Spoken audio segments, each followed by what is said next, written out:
Oh boy, internet. All right. Hola, ¿cómo está? Yeah. Frozen stream 7. There's no controlling this madness. I don't even know how to display this on the stream. Oh, let me make your life a little bit easier then. Sorry. That's Definitely don't need all these faces. Yeah, I think my camera's being buggy anyway.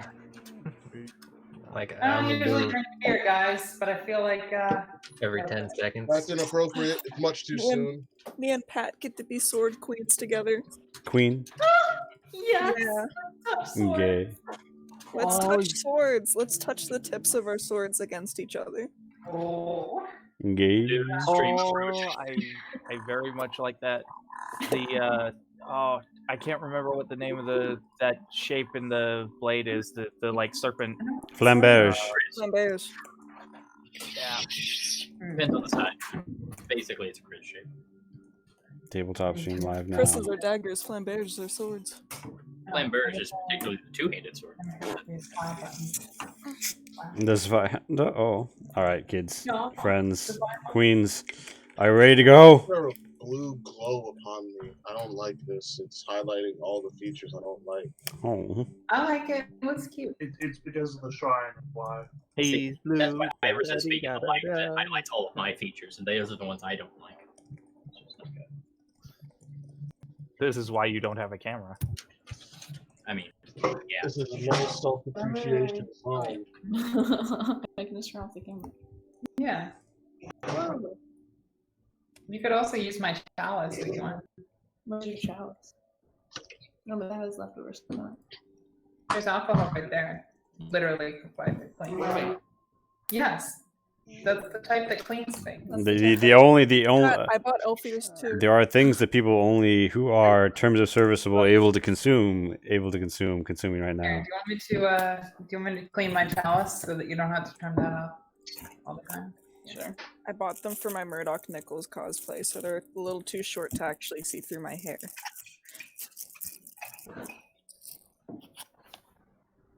All right, friends. So, is there anybody and just let me know via the chat in Roll20.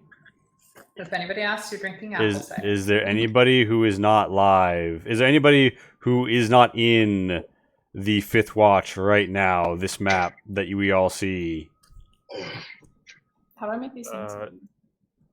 Oh, you go into the I'm by the front door and apparently still hurt. Let me rectify that issue. Wait, right, I meant. Sorry. Zoom out. Points back and forth. This toggle on the side, all the way over. Nope. Yeah, I believe debt be paid is still very, very hurt. I can literally do this. Yeah, just top yourselves off and get a long rest. Or is that not an option? One sec. Right there. That thing.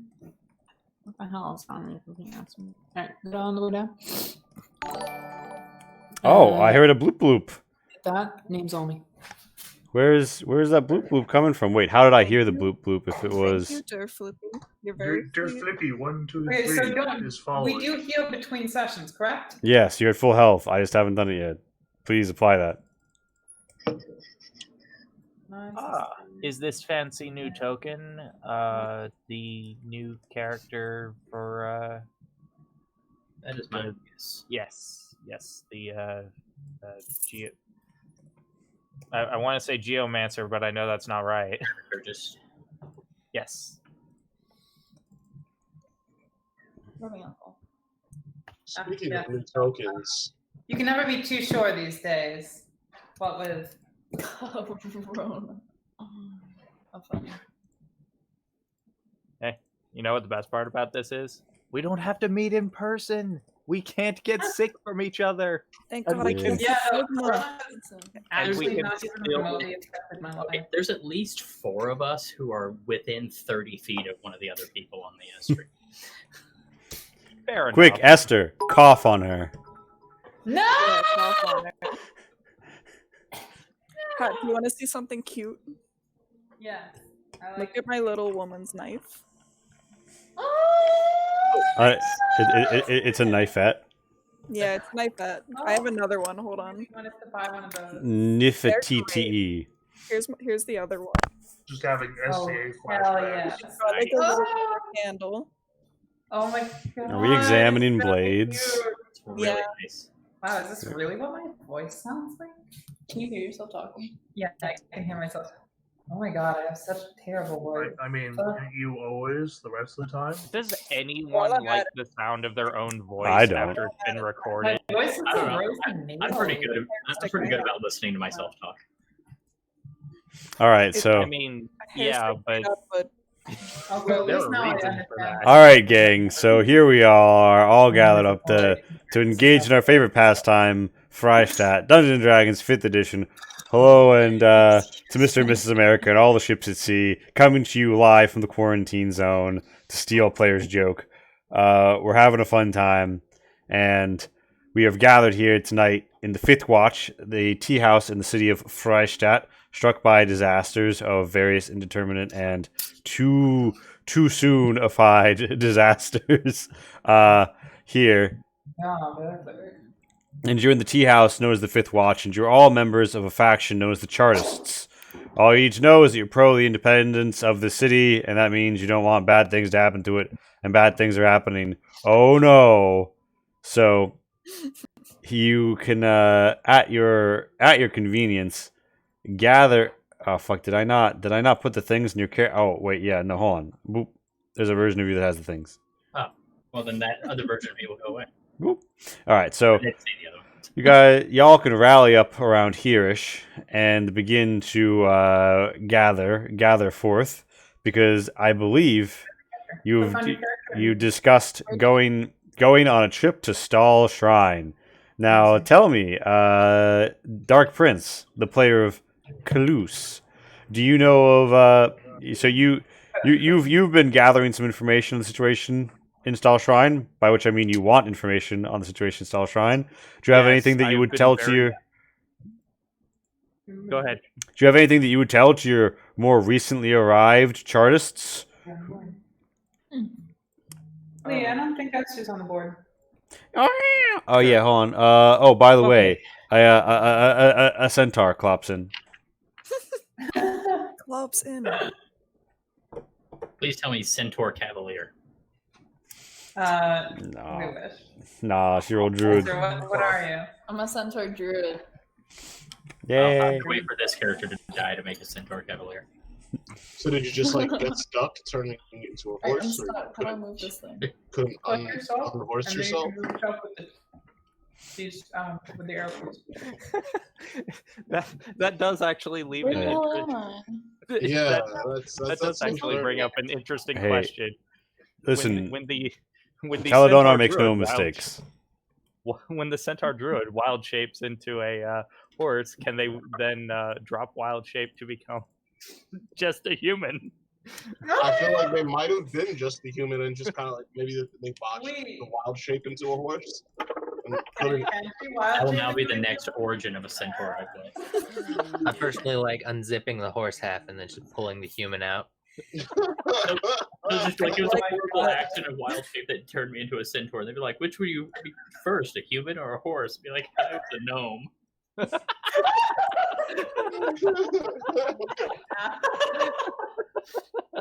Hey, Jur. Hello, hello. Esther, BF, and tell them that you're online. Okay. Greetings. So, So Callus, describe yourself and then give our friends a quick skinny. I mean, I don't know if I can do that on air, but I'm sorry, Lee. I had to. Okay, so what you are looking at when you see Callus is a blue-skinned tiefling with like bone white hair, about shoulder length, and he is in scale mail with a long coat over it, and then he's carrying a sword at his side. He's also carrying a shield now. That's new, but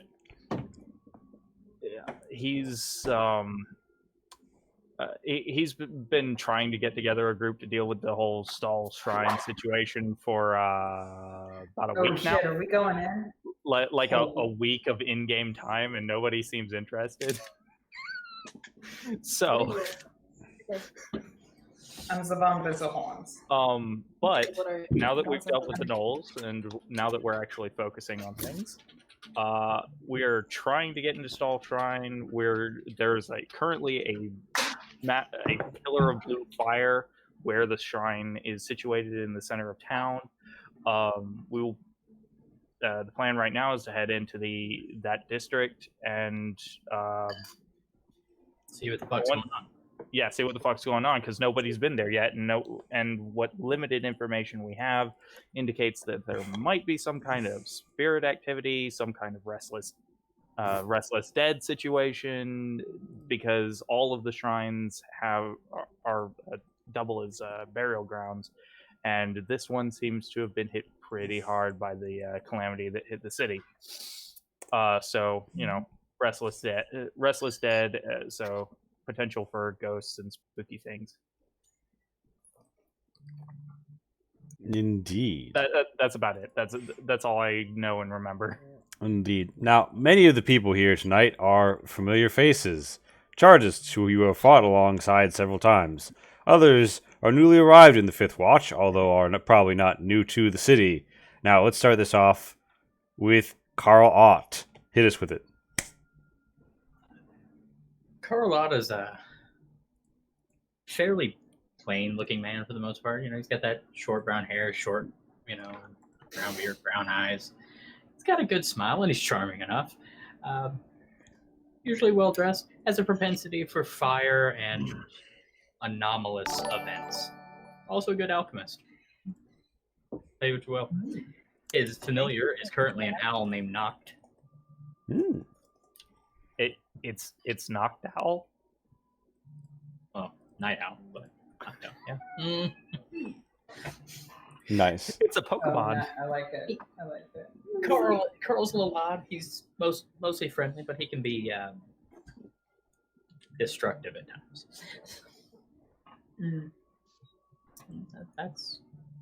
He's new, so that's about it at the moment. Nice. Yeah. Well. And thank you, Phoenix, for the host. Thank you, Nillis, for the host. The hosts with the mosts, and the mosts here being one. So, yes, many chartists from afar are assisting with hosts. Now, to bring in our new players, Footsie, Delilah. Did you want me to call you Delilah out of character? I don't care. Oh, okay. Yeah. So Esther, tell us about your horse lady. Tell us about your horse lady. Say that again. Tell us about your horse lady. She's My got horse lady is half horse, half human. Wow. amazing, Fucking shit. And she's pretty cool. amazing. Short, sweet, to the point. I'll do that. Anja, excellent. Abelard, hit us with it. What is Abelard like?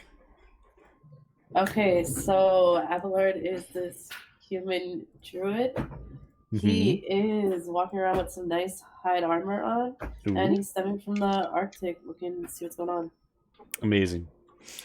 Should we all introduce our characters? So, like in theory, yes. In practice, we gonna try and get the motor rolling. But yes, so with the group all assembled and yourselves, ooh, the crinkle, the bag crinkle.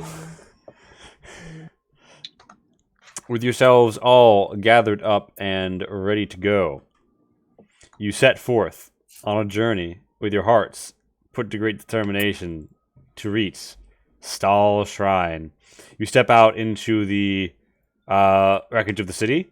Things are cleaned up, relatively speaking, although the, again, giant blue flame emerging from the shrine at the heart of the city is significant and worrying. So too the massive iron spires just breaking out of the ground. They've destroyed several buildings and roads, and they're just burst grave all over half of the blacksmithing district. And on top of that, you cannot help but notice that a fell aura seems to have fallen over the place as you head north and east, unmolested by gnolls as you move through some very pockmarked terrain, which they had destroyed.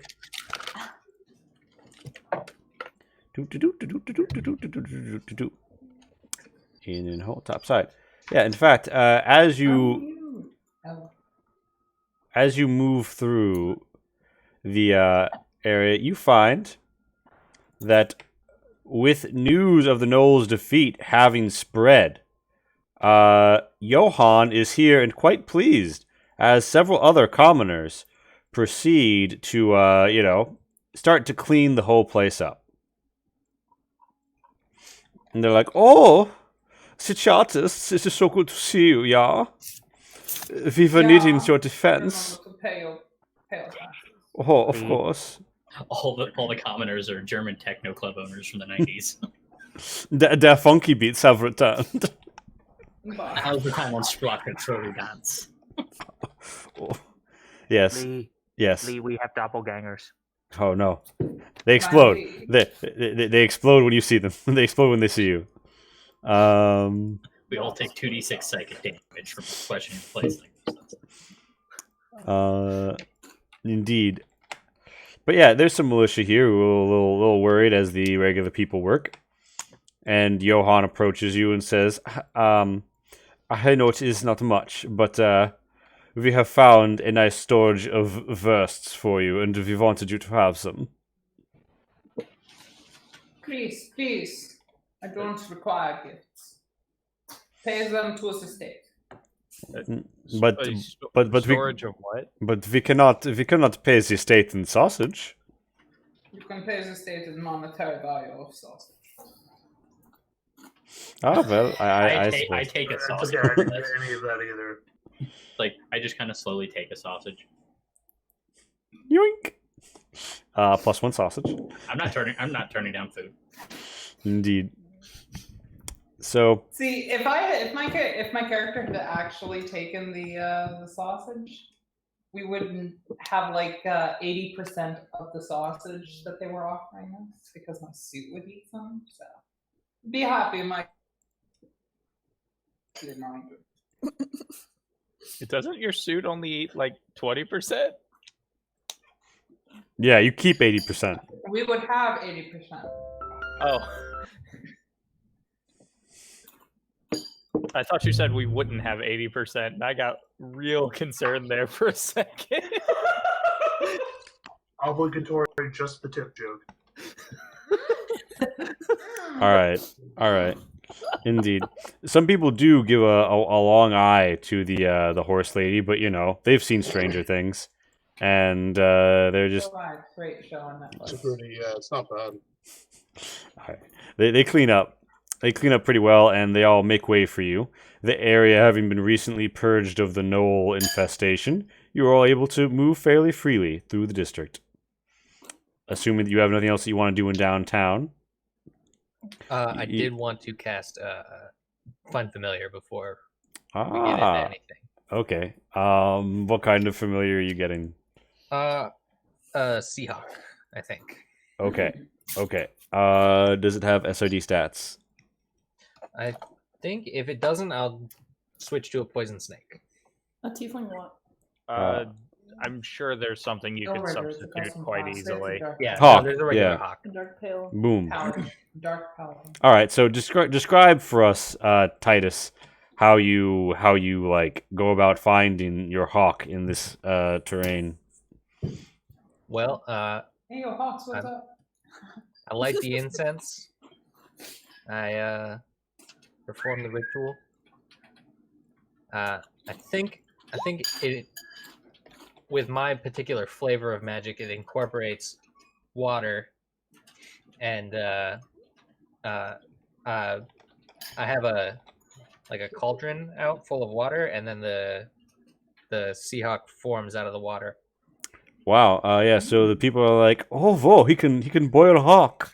This is amazing." And they, generally speaking, do not bother you. Your hawk is going to look an awful lot like a crow until until I have something else to throw in there. Honestly, a crow works fine just as well. I recommend we say this happened, last night or something, so you can not use the spell slot. It's a ritual.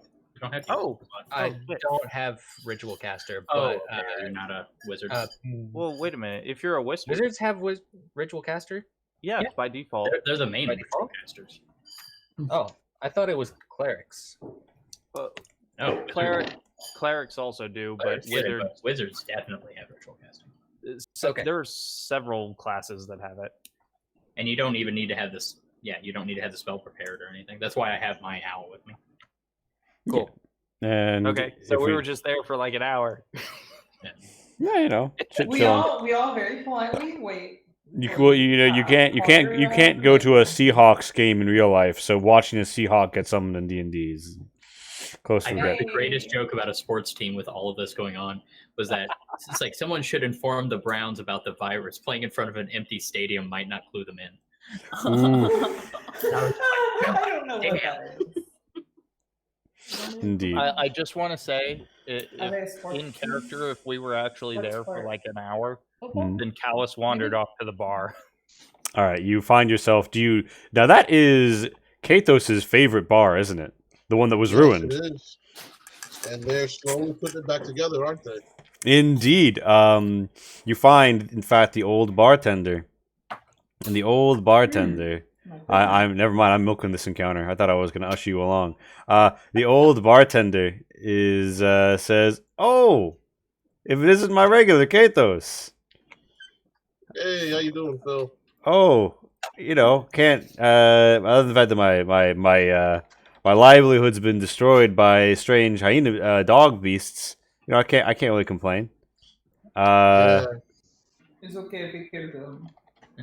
yeah, we killed them. Oh, Sorry awesome. we couldn't kill them before this happened. I was really upset about it. Also, I took this. I showed him the to-go cup. Hmm? I just want to let you know that if you are missing a mug, I have it. I feel like it's only fair. I kill the things that. Yeah, no. I mean, absolutely. You can have a to-go cup. Bring it back in the future. We'll have a loyalty rewards. We'll top that off. First one free for killing the gnolls. Absolutely. Right on. Artists are welcome in this establishment anytime. All right, now if we can go save a subway, we'll be set. So if this this like aura around him, is that like the point where you get close enough that the alcohol smell is just burning your eyes? Technically speaking, Phil is a performer, but his bardic performance is actually just him like polishing mugs. I like Polish that is a every really character good of mug. yours that's a I mean- bard has like that aura. They have a certain shine to them. Indeed. But one ritual later, you and the hawk are all crossing the road. Crossing the road towards Stahl Shrine. A terrible blue light burning above you. And the streets. Oh god, the streets getting way too zoomed in. Fucking roll 20. Fucking Chrome.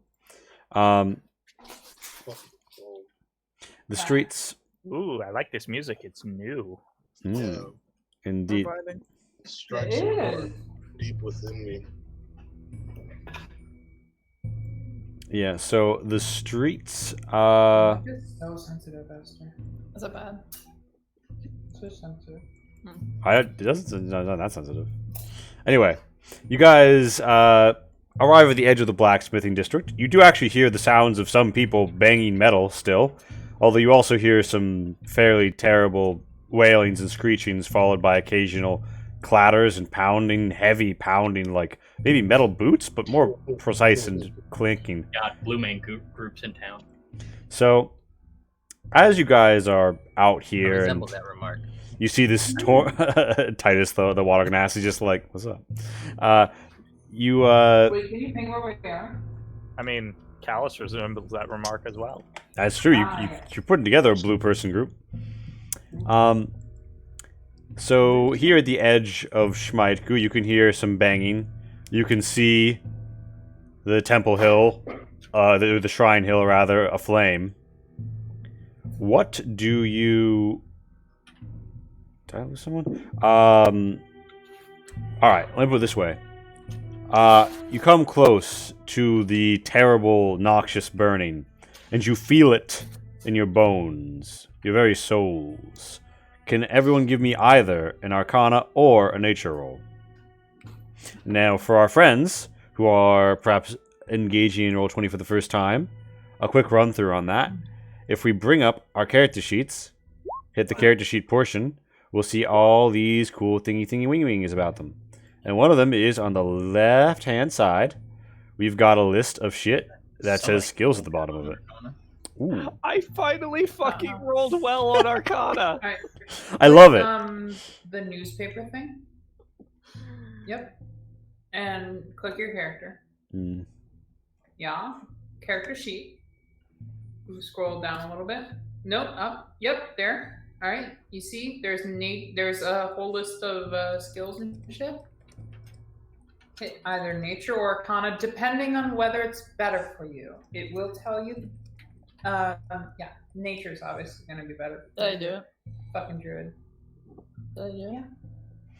Indeed. So, so yeah, Adrian, if you see in the top right, there is that little like newsy thing, and in your character, It says as an STG. the bit that says character sheet is next to like when you open it up, you would see your character's like picture by default at bio and info. You click the tab to the right. Oh my god, I saw it and I was gonna make a remark on it earlier, but I didn't actually put two and two together. Amazing. Was there a sale? Jewel was pointing out that you're drinking Corona. Oh, you didn't. You didn't recognize? I was gonna make like I was gonna make a King of Beers reference or some dumb shit. No, I'm too low brow. You are rather too high. Or rather, yeah, no, rather I'm too high brow. This is the low brow. Yeah, that brow is like. My brow be like. My brows are as high as my hairline right now, compared to that. Damn, he did himself like that. Yeah. I did. Lewd. So, but yeah, Adrian, Baby. did you? Yeah, I see you rolled. Okay, cool. I have some blue Yeah. pills that'll fix your hairline. We lost a flash party. Oh, fuck. Abelard, I should put some of your spells in. Oh, snap. Have you picked your druid spells? I don't think so. Okay, there is an app for 5e spells that you can use to like browse by character stuff, and there's also a website called 5e Grimoire. Awesome. I will throw a few druid spells into your character sheet, just to like get you rolling. Continue. Produce flame. And we will work on that like more in depth soon. Trademark. But yeah. So you guys approach, and here in the street, a few things become evident to you. So, Flesh Party, Callus. Yes. And yeah, Flesh Party and Callus. It is aggressively clear to you that the spirit tablets around that are stored with the family shrines around Stall Shrine and the family burial grounds have basically all popped. All of the stuff that is supposed to keep them as part of the Soul Network, the Soronetto, and, you know, not haunting the living, that's all popped off. So, that's not great. That wouldn't explain the blue fire, but it does explain the strange wailing noises and the likely haunting. However, noticeably, it looks like this. You can still see the shrine towards the center, way up the mountain. And it doesn't look like it is falling yet. Thank you for following, not a space lizard. And you think you notice this because the actual nexus that the shrine represents, if that were to go, you'd be having a whole lot more people, or a whole lot more ghostjil nonsense, and it would not be anywhere near this contained to this area. Additionally, whatever it is that seems to be trying to break out from under the ground Callus, you believe that the shrine is actually holding it back. Furthermore, you don't think it could do that if there wasn't someone up there holding it back. Notably, no one's seen the Shrine Maiden Forestall Shrine since shit went tits up. I will say that for those of you who rolled a nature and got an 18 or higher, you can tell that the wildlife is avoiding this place for the obvious reasons. However, you do note that carrion, some crows and ravens, even a vulture or two, are too tempted by the rot of the grave, which, by the way, is wafting in on you from down the hill. Wafting on and Gross. Smells like dang old dead bodies up here, y'all. I love the smell of putrefaction in the morning. Honestly, it's not that it's kind of refreshing in the morning, isn't it? Cold 9. fall Just winter man of morning. money is about one. As you approach the base, Callus isn't exactly happy about any of this, but he's, unfortunately well familiar with the. yeah. How would you describe how would you describe Callus's disposition? Given the situation,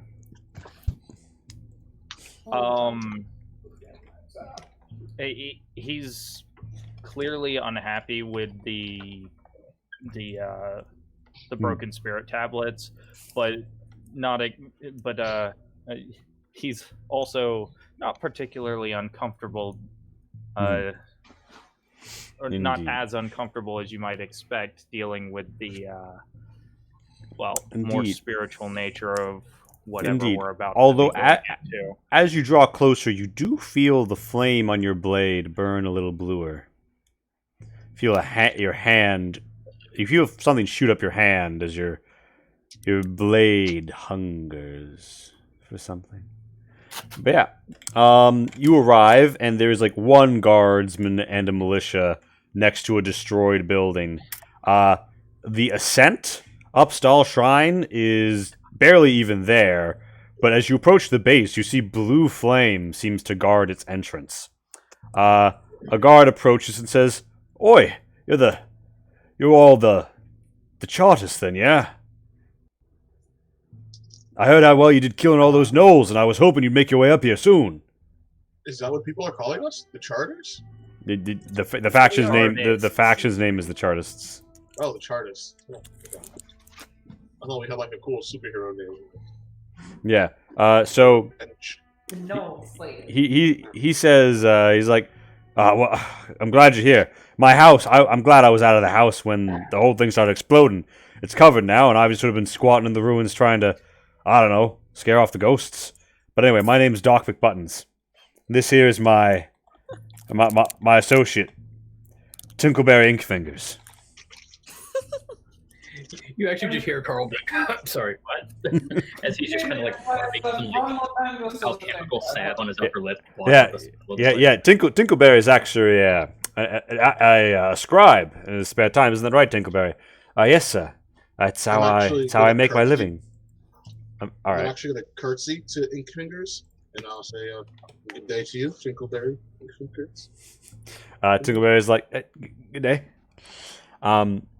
They are quite relieved to see you, although they are alarmed in general because, even though it's been a week, this is still a fairly scary situation. You see broken ground, the terrain torn up, a strange dark metal emerging, blue flames wafting out of it. The Chantry.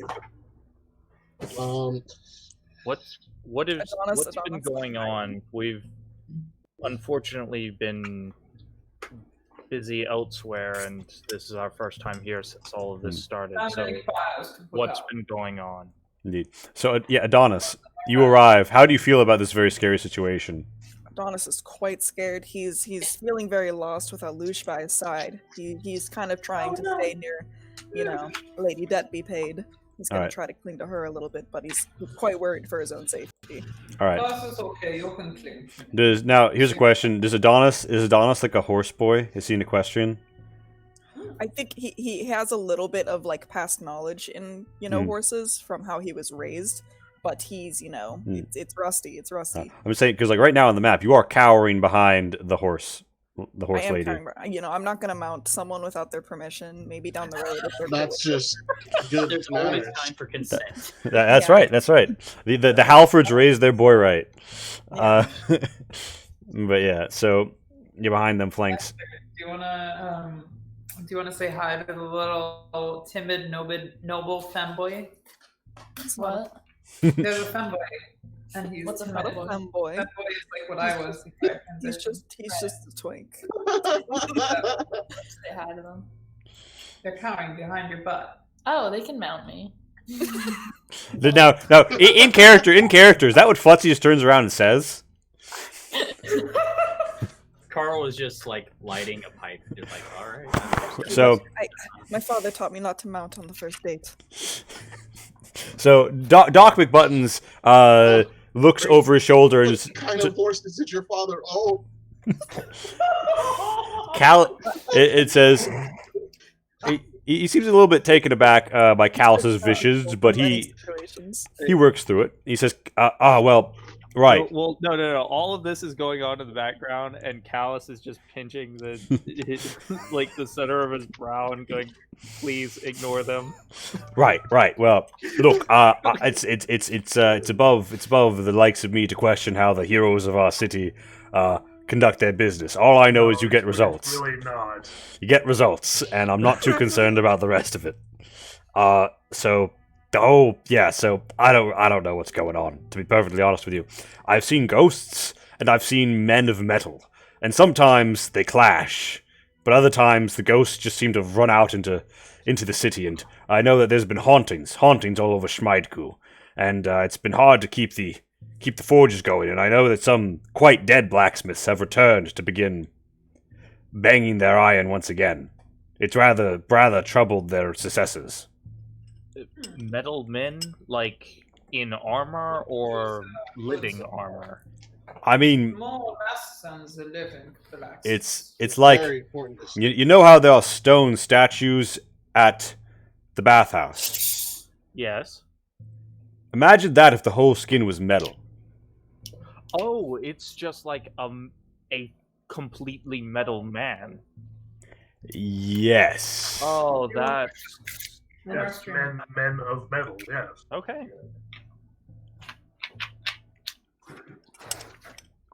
Yes.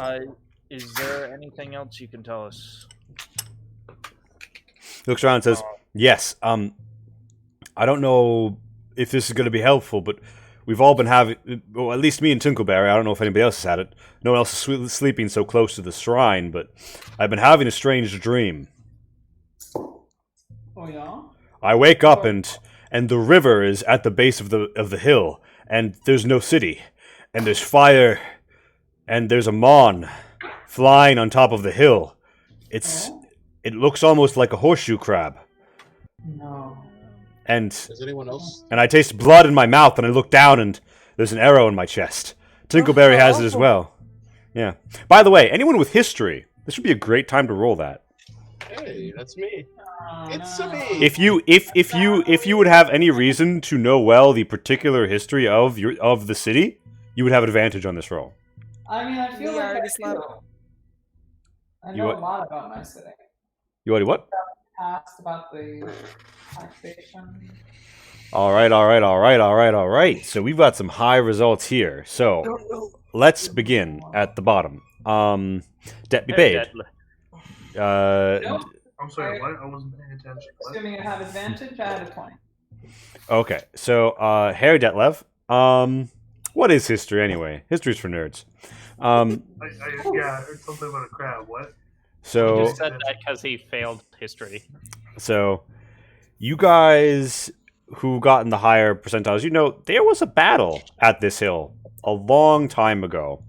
And there's probably a larger than 0% of the bodies buried in the oldest layer of Stall Shrine, probably closest to the top. That, or possibly not, depending on where they were buried.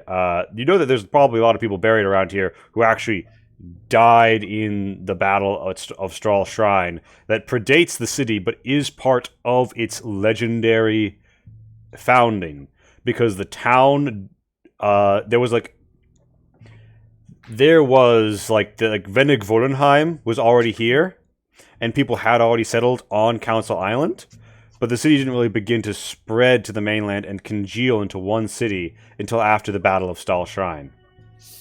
And this was a very old battle. Centuries ago.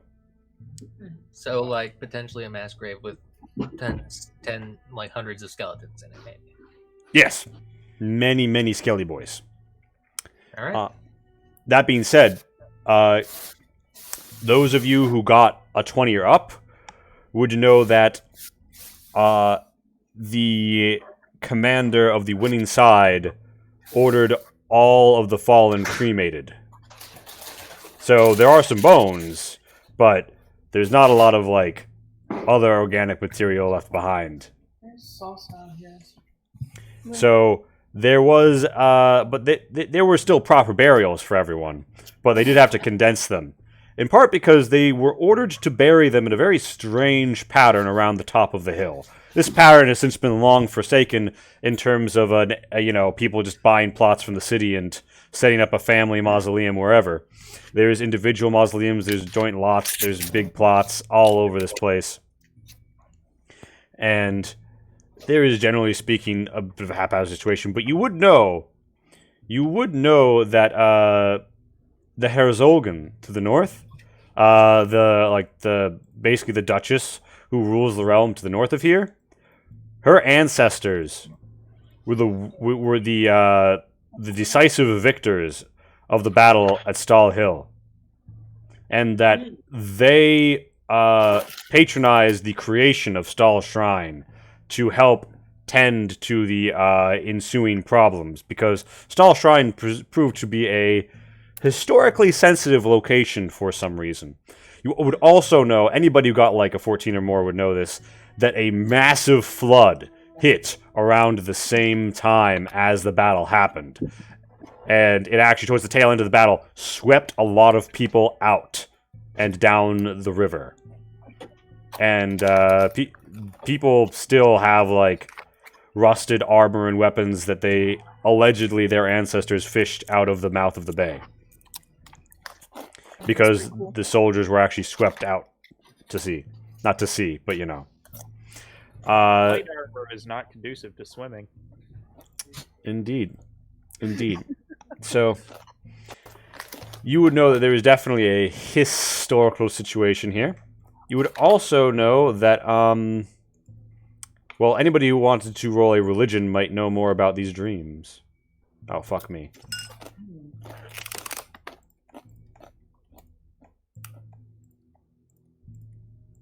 Not bad.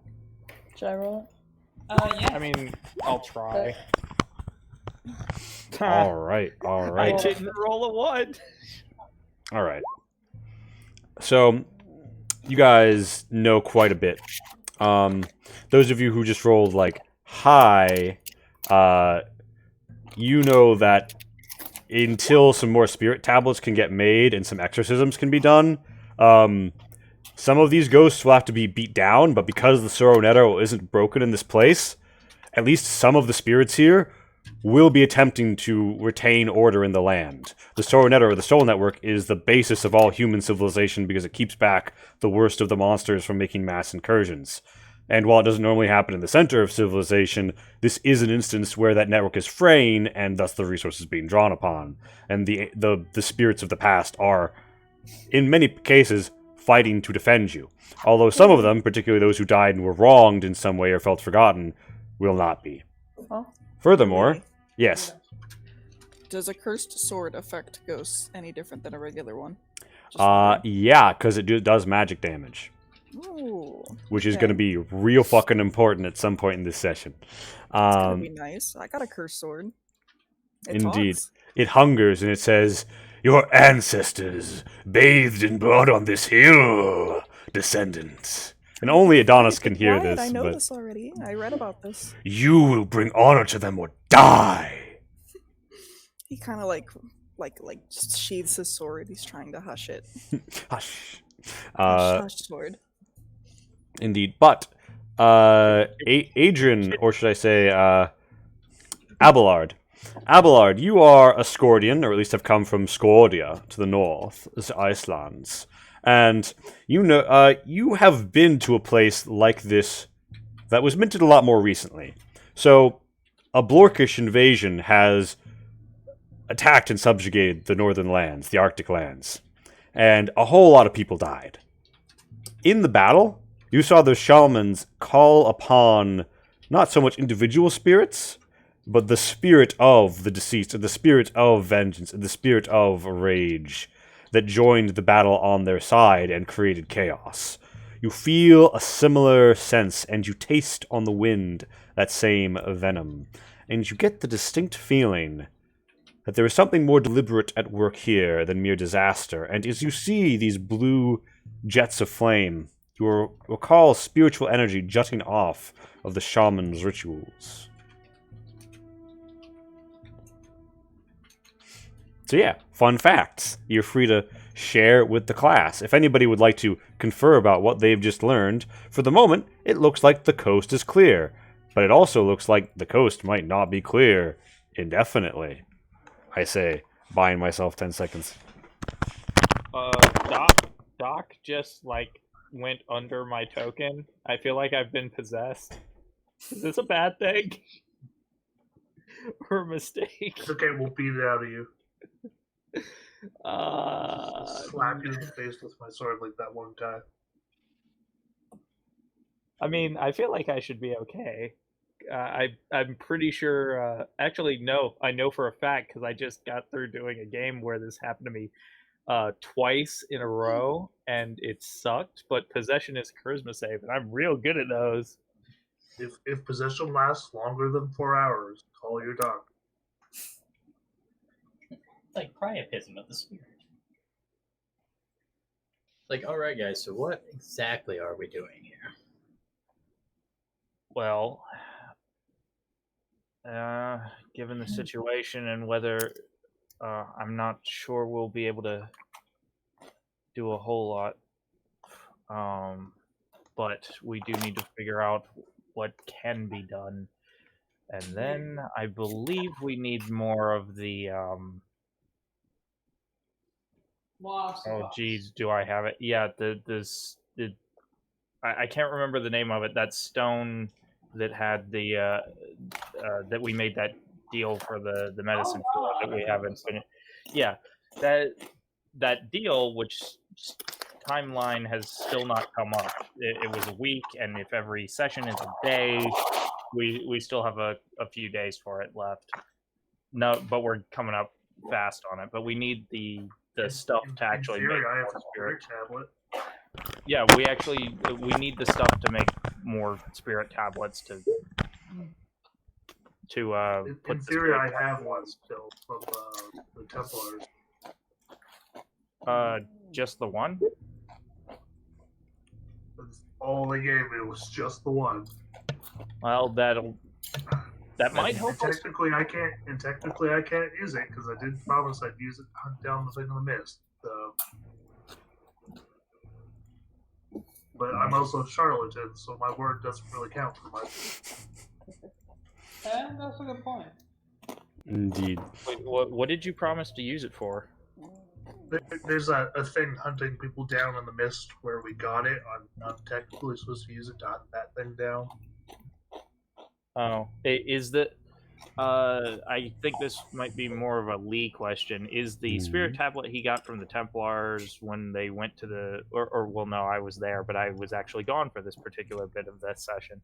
The spirit tablet he got from the Templars for the thing that's hunting people down in the miasma, is that any higher quality than a normal one, or is it just a normal one? So, if I recall correctly, the tablet that I'm pretty sure that Herr Detlev has a fairly specific tablet carved for a certain purpose. I don't think it's the run-of-the-mill spirit tablet that you use to calm the dead. Okay, then. Yes, they gave me a spirit tablet and 3 things of holy water. Oh, well, maybe actually. You might be able to use it. Yes. So it just all it was a spirit tablet. That's all I have written down was spirit tablet and 3 things of holy water. All right. Well, do you have any clerics, or do you have anybody who actually has proficiency in religion? There are a few people in the party who do. Well, Only those who have helped create characters. I would say that if someone is a cleric and proficient in religion, or ideally both, they might be able to just use that to capture and quiet a soul. Or a spirit, rather. I'll roll for shits and giggles just to see what I get. I was gonna see, would history help with that at all either? I would say that you could roll history to know about, like, historical examples of catching a whole bunch of souls. If I apply the holy water to my sword, I can Well, you said to like calm the ghosts. Could we calm them by like talking to them, or are they just like they're pissed and they don't want to talk? Potentially. You haven't encountered these. You haven't encountered them yet, but Doc McButtons would inform you that there was a sort of spiritual. Some of them are chatty, but most of them are wailing. But yeah, I would go on, but you guys feel a presence, a disturbing presence in this place. Rob Halford, Adonis Halford shivering in his boots. I said Rob on accident. That's who he's named after.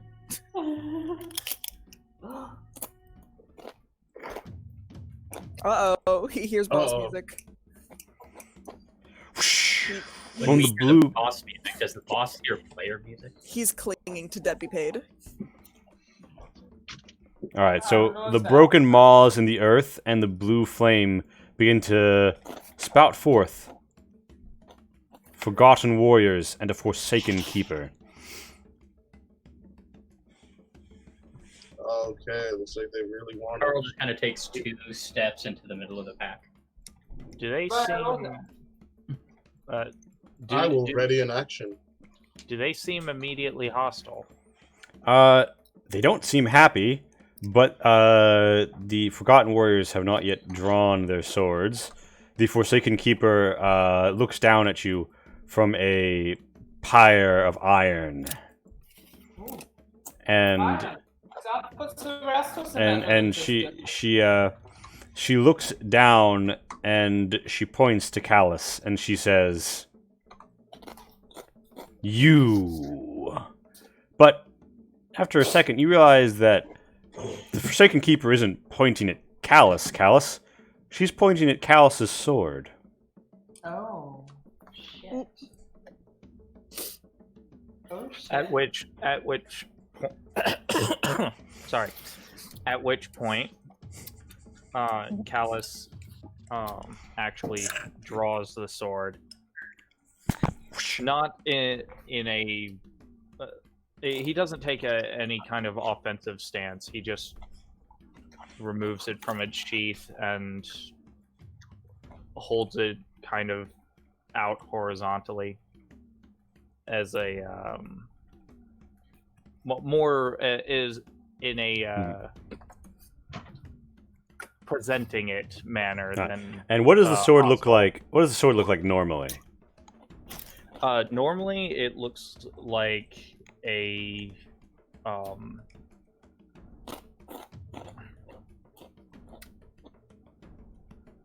Does anyone know what a Jian looks like? I do. I think I'm the one who showed me the sword. Well, I was showing you pictures of the sword, but it's also called the gentleman's sword. Is another name for it. It's a Chinese straight sword. Oh yeah. If you know what that looks like. Yeah. Yeah, and it's a ghost blade, Yes. and normally it has sort of like a bit of ghostiness about it, but now there's normally some like faint ghostly flames on it when I'm channeling, when I'm actually using it and channeling it to fight. Otherwise, it looks ornate, but otherwise mundane.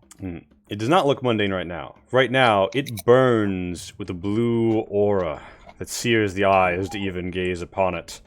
And when you look into the flames, you can almost hear a voice. A voice that says, "You cannot hold me. Vengeance will be mine. Away with you, vile keeper."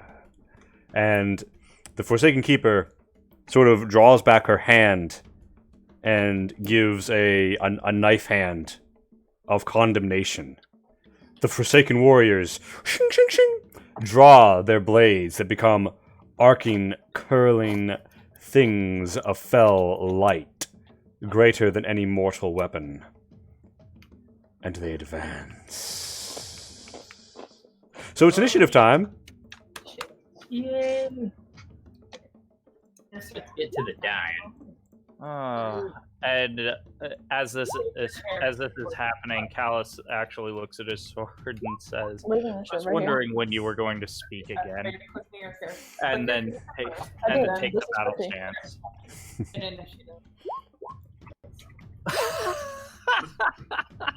So we're not totally useless without magic weapons. Wow, you rolled a nat. Wow. Like the token. You're not totally worthless. That's a correct statement. And on the board. Like, do we do half damage? Or... Yes. So against these, you'll be doing half. I rolled minimum. Fun times. I rolled minimum, and I'm All right. still not last. So everyone, one moment. We have some friends here who are going to walk through the process. Not rolled. Sorry, I'm a little... It's all good. So, friends, here's how we do. You might so you see you have your character on the board somewhere, right? And you left click on them, and that'll create a series of blue boxes around them. With that still being the case, 10, are you open up your character sheet, and then towards the middle center, I can do it actually on the stream if you're watching that as well to demonstrate. Towards the middle center, like between armor class and speed and above current hit points, and below class and level, there is the button initiative, and when you click that,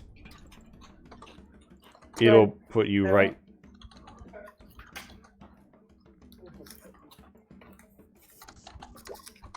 Right, so, and there's your 15, and yeah, you're on. Excellent. Beautiful. And with that, I think we're in, yeah? Is everyone on the tracker? Oh, I don't know if I did.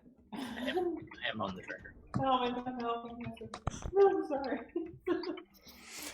All right, so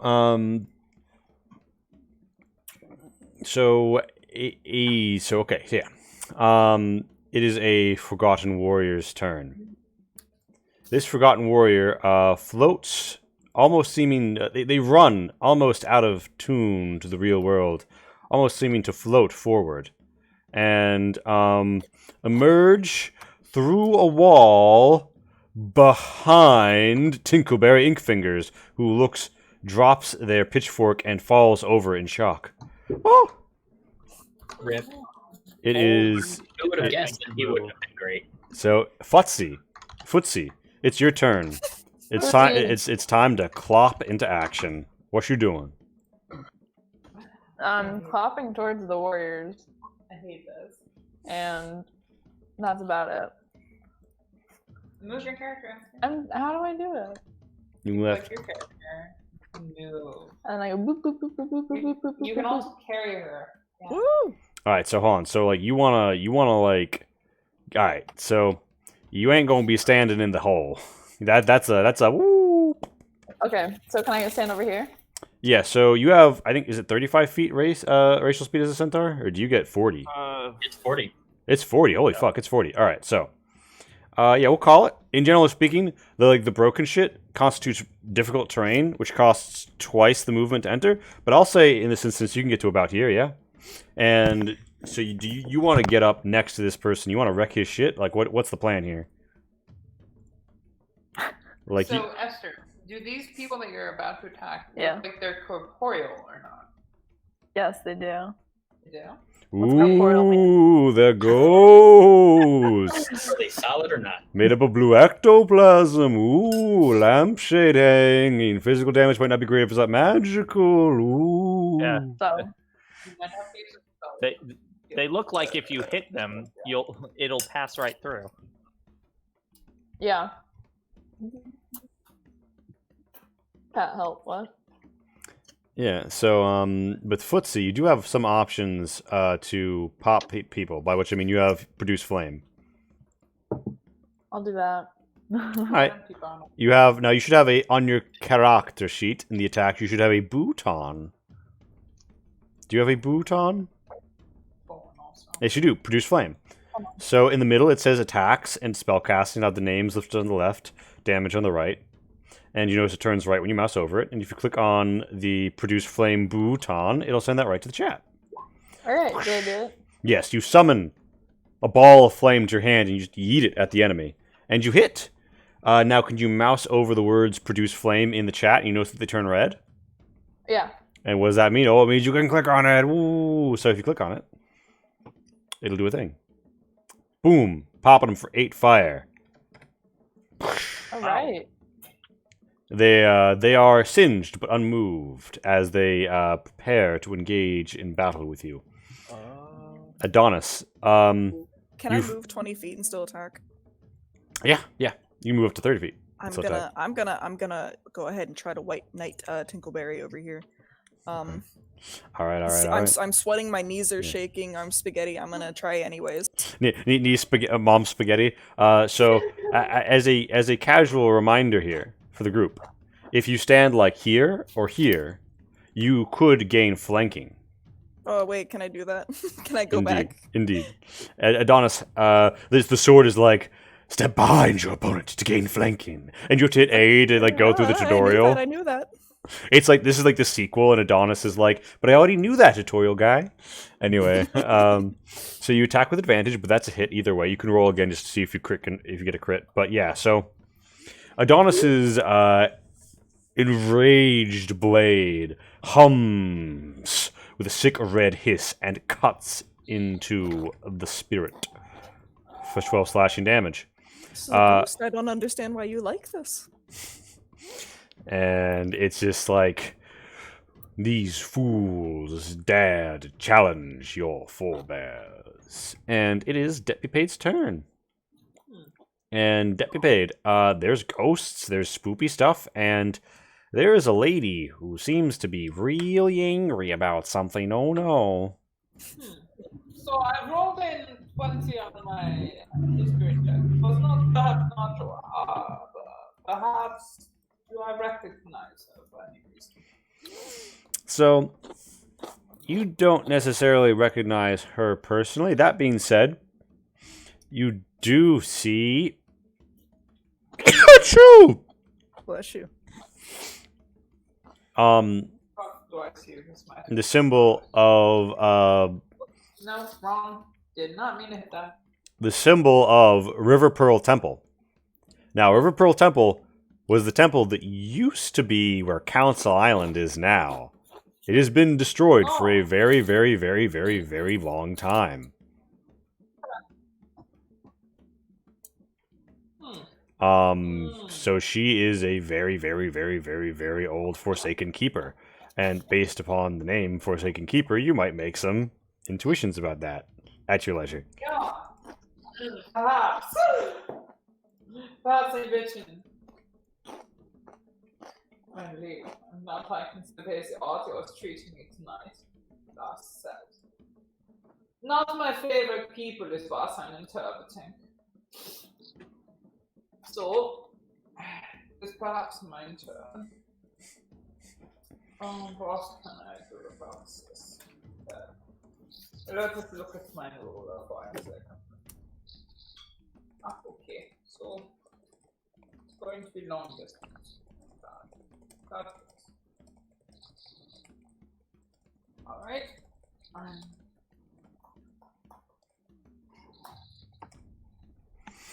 Yeah. So I can get to there. Wait. Yes. Hold on. Yeah, alright. So you're up to here. Oh, Did I not get where I go? You're Where here. I go? You're here. I can- So I'm good? So yeah, you can get to here. Where can I go further? I mean, don't know where you originally started, but that's 30 feet, I think. Yeah, no, I totally thought. Yeah, so you're next to a destroyed wall. What's your game plan? So there's not very much I can do from this advantage.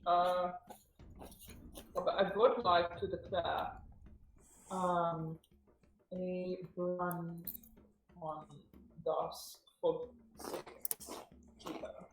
Und jetzt, I will hurl einen Schaden auf das Forgotten Feuer. Aber I would like to also state my intent to perform ein Freistadt. You drop a seal? Tiefling ability. Oh, no, okay, you're gonna smite it. Yes, that one. Alright, pop it. Because technically you use it before you attack. Unless you're readying the smite on your weapon, but I believe that's how it works. but are you doing it like on your sword or are you doing it on the javelin you're yeeting? The radiant, the way the smite spell works is it's the next weapon attack that hits. Yeah. It's not on a Okay. specific weapon. Okay, so do you want to do it? Do you want to do that branding smite like after you throw the javelin or before you throw the javelin? Is what I'm So if asking. it's a 24 hit, Yes.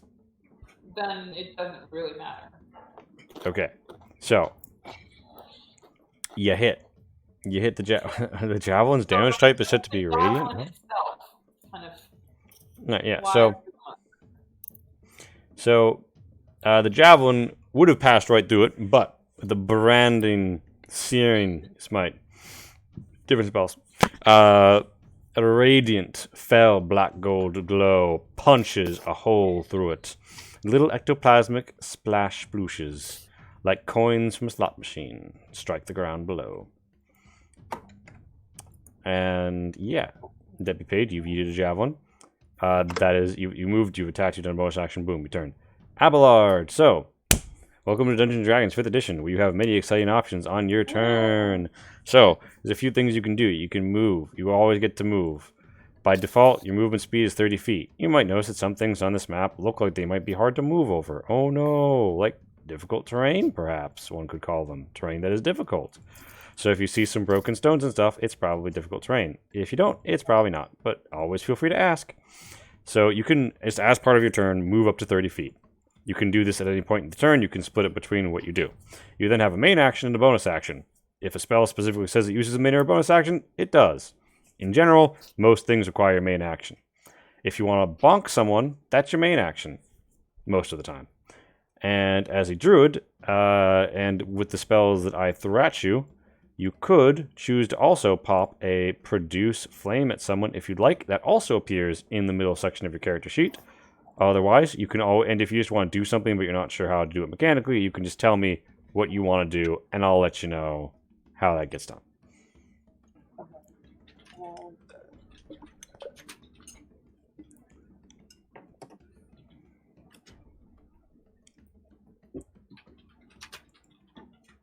Side comment: we have a lot of druids now.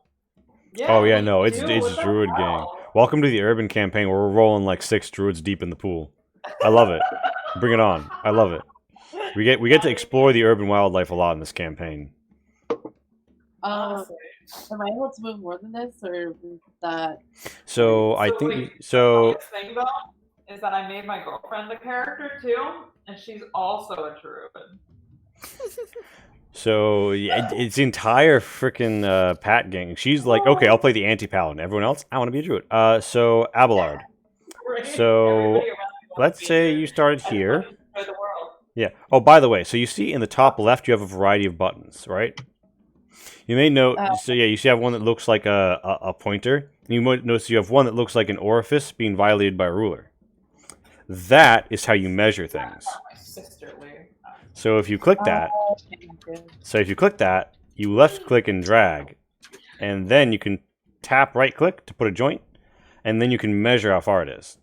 But in general, if you just want to count the squares visually, each square is 5 feet, so 30 feet is 6 squares. And yeah, so if this costs 20 feet, and then it costs 10 to enter difficult terrain. So yeah, you can get to like right about here if you want to be on these like piled rocks over this whole precipices that have been broken into the terrain. Yeah, he's sort of like up from you. The street has broken open as the earth is churned, and it's... Okay. So yeah. So Abel is gonna produce some flame. All right. And then you click on the button that appears in chat that says produce flame, because a 25 is a definite hit. And Abelard just comes up and slam dunks firebender style into the Forgotten Warrior's face. Rolling really well on those damage. Yeah. We'll see how it goes to the NPCs. And you can also use a bonus action if there's anything to do with the bonus action. I can't think of anything in particular this time. Oh, nope. Yeah, so it's a Forgotten Warrior's turn. This Forgotten Warrior doesn't like the fact that it is getting attacked. So, you know what it's going to do? It's going to float right up here. And it's just going to pop itself a little shattering shriek. So, hello friends. We get to learn about how to make a saving throw. You might notice in your character sheet, top left section, you have one that says saving throws above where it says skills. And you have one for each of your stats. So now I need you to click on the one that says con. My goodness. Hit the con save, Esther. Yay. I take 1 point of thunder damage. What am I clicking? You scroll up and you hit The thunder wonder. Constitution thing. Also, I do not have control over the crow.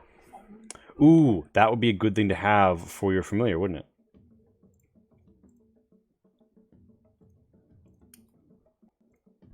If it makes you feel any better, neither did Brandon leave. Just a point of clarification. I can't hide behind debt be paid and not take any damage at all, right? I'm tall enough to perhaps provide that service, but you would have to start paying me as if I were a statue provided by. Hold on. So no, it's Pay just, you to be my meat shield. Provide taxes to me as if I were your state. All right, so you should be able to now control your hawk. Titus, most lamentably, you go bang against the Rocky Rock. Didn't I make it? Oh wow, I'm a very silly individual. Yeah, no, you did. Hold on.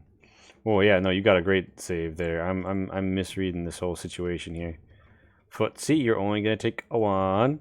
Oh no, Adrian, bad situation for you. So you take 2 thunder damage, not a lot, and you're knocked prone, which doesn't suck that bad. It costs half your movement to stand up from prone, and if someone melee attacks you while you're prone, they get advantage. More on that later.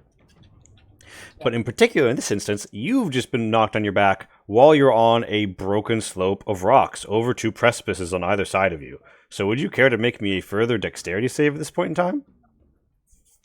Oh, yes, I would. Same thing you hit earlier, but with that. All right. So, Abelard. So yeah, you managed to save yourself from rolling off the edge and winding up in quite the predicament. So that was the Forgotten Warrior's turn, and everyone within 40 feet. So the guard and militia are also going to make it. I'm just gonna sort of be very arbitrary about their rolls, and yeah, no. They've been knocked on their asses. Oh no, Doc McButtons and Tinkleberry. And Tinkleberry's further knocked on his ass. Yeah. And I think that's the situation for everyone. Debbie Page, you want to take 1 damage because you passed, I think. Pat, did you roll it?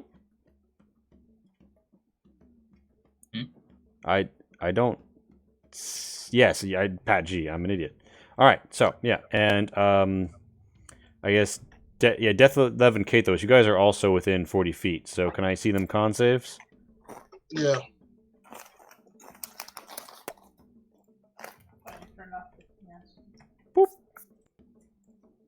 What? But you turned off the volume. No, I didn't. Okay, contingency. All right, so it is a I Forgotten think- Warrior's turn. Yes. As a reaction, Oh. I will absorb elements. You're gonna absorb elements to get rid of 1 point of damage. Is it 1 point of damage? Well. I'm sorry, I was in the middle of like. You're You taking. took 2 points. some- If you used it, you'd take 1 point. Fuck it, I'm fine. I'm sorry. I was. Yeah, just It's all eat good. that damage and be like, I guess. Yeah, it's Sorry. it's all good. Just 2 thunder. Forgotten Warrior. It's the Forgotten Warrior's turn. They hover down from this point of broken iron, and they come up. They round down upon Abelard, and they attempt to strike you with a phantasmal slash. Oof. Oof. Oof. Abelard, you find yourself slightly scarred by an ectoplasmic plate crashing upon you. You all feel very stirred to assist your dear friend Abelard, who's playing Dungeons and Dragons for the first time. I'm so sorry. This is the point where we realizes we're overpowered. Carl Ott, it is your turn. Rushing in. Well, I'm going to rushing get up. That costs half my movement. Yeah. Yep. Stand up. And well, I was going to take a shot at this guy over here. I think I'm going to. There's about all I can move at that point with that my movement gone. Standing up, make prone. And I'm going to take a firebolt at that guy. All right, pop that shot. Where are you, firebolt? As they hit, give us that damage. All our rolls are higher than that. Oh, I shouldn't have said that. Joy. Hold on. It's a strength Wait, fireball. wait, It's you not using your rolled int wrong mod. on that. It's got -1 from strength. You need to.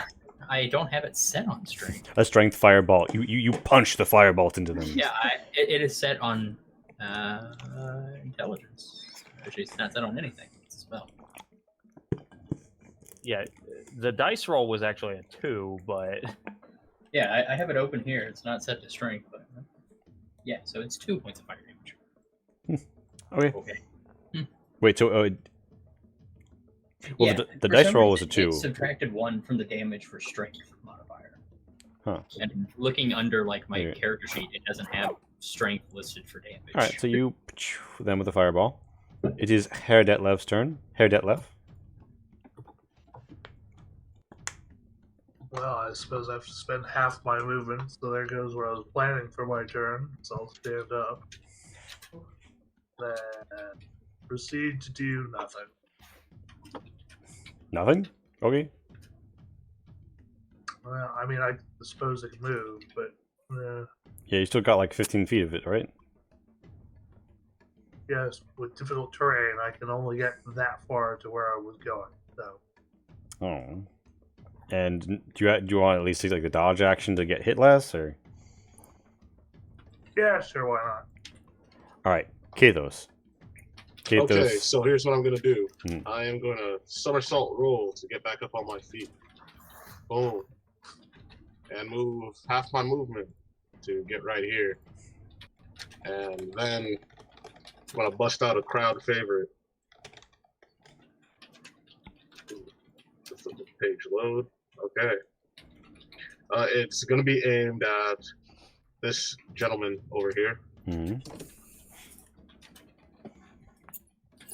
All right. That's the 3. So that's 13. As magic missiles barrel out of Kathos' hands and into the Forgotten Warrior, ectoplasmic bits and boops splooshing around Futzi. And it is the Titus turn. Awesome. It's Titus' turn. I think I've got enough movement to make it here, right? With difficult terrain, so 10, 15, 20. Mm-hmm. The hawk is flying though, right? So it shouldn't be affected by trying It to. is. Not true. It is not affected. And it's are Are we just gonna have it take a turn when I take a turn? Yeah. Okay, cool. So I can't use my cantrip because it deals necrotic damage, and they are resistant, I think. So I think I'm gonna cast a chromatic orb. Okay. At the one nearest me that is threatening Abelard. All right. Let's pop that orb. Hold on. The character sheet is loading. This is a move I like to call the MW. Uh, All right, that's it. Pop that damage. Oof, a meaty chromatic crash over the Forgotten Warrior's head. the ice theme. And as my bonus action, I'm going to cast Dragon's Breath on my familiar. And then he is going to attack. Amazing. Amazing. He's going to attack with a gout of acid. And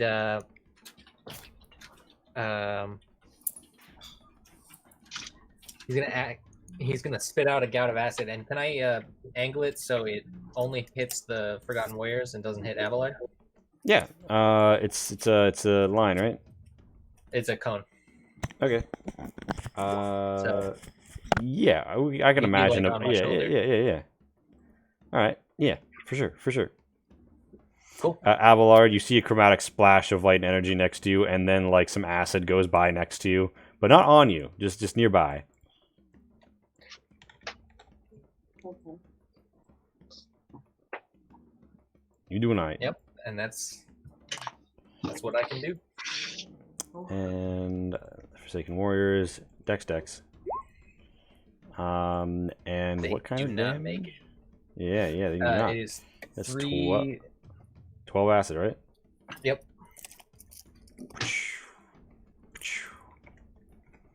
Is a Forgotten Warrior's turn. And that Forgotten Warrior is going to come up to you here. And is going to dash up towards you. As they say, finally a worthy foe, and draw their ghost-like blade that chings. A lightning-like zigzag out and around, back around their feet, coiled like a beast, ready to strike. Forgotten. What the fuck? No, that was that Forgotten Warrior's turn. What? Okay. A different Forgotten Warrior's turn. This Forgotten Warrior, seeing their foe down and not seeking to dishonor themselves by fighting someone in such a state, comes over to fight someone in this such a state, and flanks Footsie with a phantasmal slash. A 10 doesn't hit, but a 16 does, because they're flanking, they have advantage. It's a 12 to 4, so 16 across them, with a terrible, ghastly, burning blast across their body. Sad. It is Callus's turn. I'm endlessly amused that I rolled a natural 1 on my initiative, and I'm still not last in the initiative order. But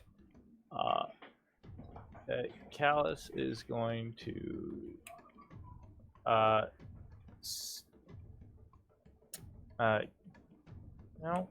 no. Callus is going to step up to here and is going to use Green Flame Blade, which involves a basic weapon attack with extra fire damage. So that is a 25 to hit. Oh.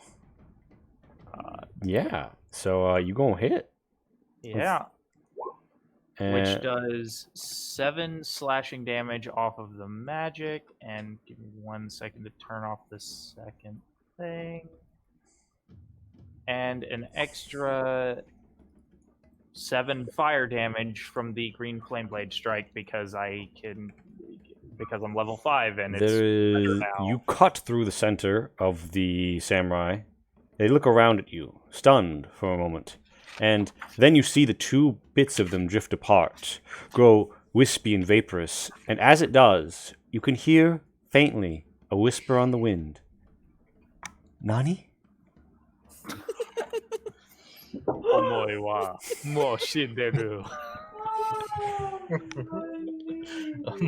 So that was Callus's turn, yeah? Anything else? Nope. I am Move going bonus to. I do have a bonus bonus action I want to do. I want to cast Hex. I should have done this before, but I'm going to cast Hex on this one, the one on the other side of Fuzi. They've caught uranium fever. Yeah, and it will have disadvantage on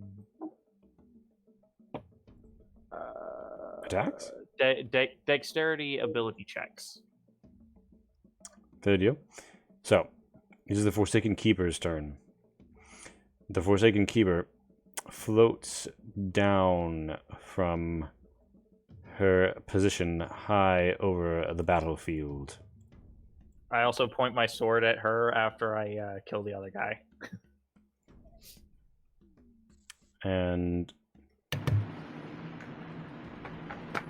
now, when you're prone, can you take ops? No. No. I don't believe so. All right. 1 second. I have the condition over here. Disadvantage. It has disadvantage on attack rolls, but it doesn't say anything about not being able to opportunity attack. All right. So, Abelard, a ghostly shrine maiden is floating over you. She doesn't seem to be noticing you too much. You have the opportunity, too, when someone enters and then breaks engagement range, use something called your reaction to attack them, to make a melee attack against them.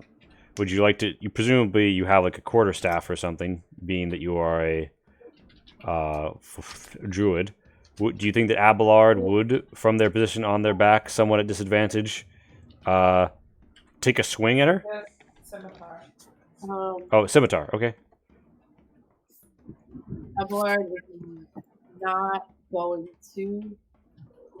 He's not. Yeah, anymore. Abelard ain't feeling too hot right now. Abelard's gonna sit that one out. However, a strange vapor soothes out, unspooling around Callus and Debt Be Paid, and all who would be around the Forsaken Keeper. And then, with a sudden inhale, it comes in towards her, as you are both attacked, and you both have an 18 AC, so this doesn't hit either of you.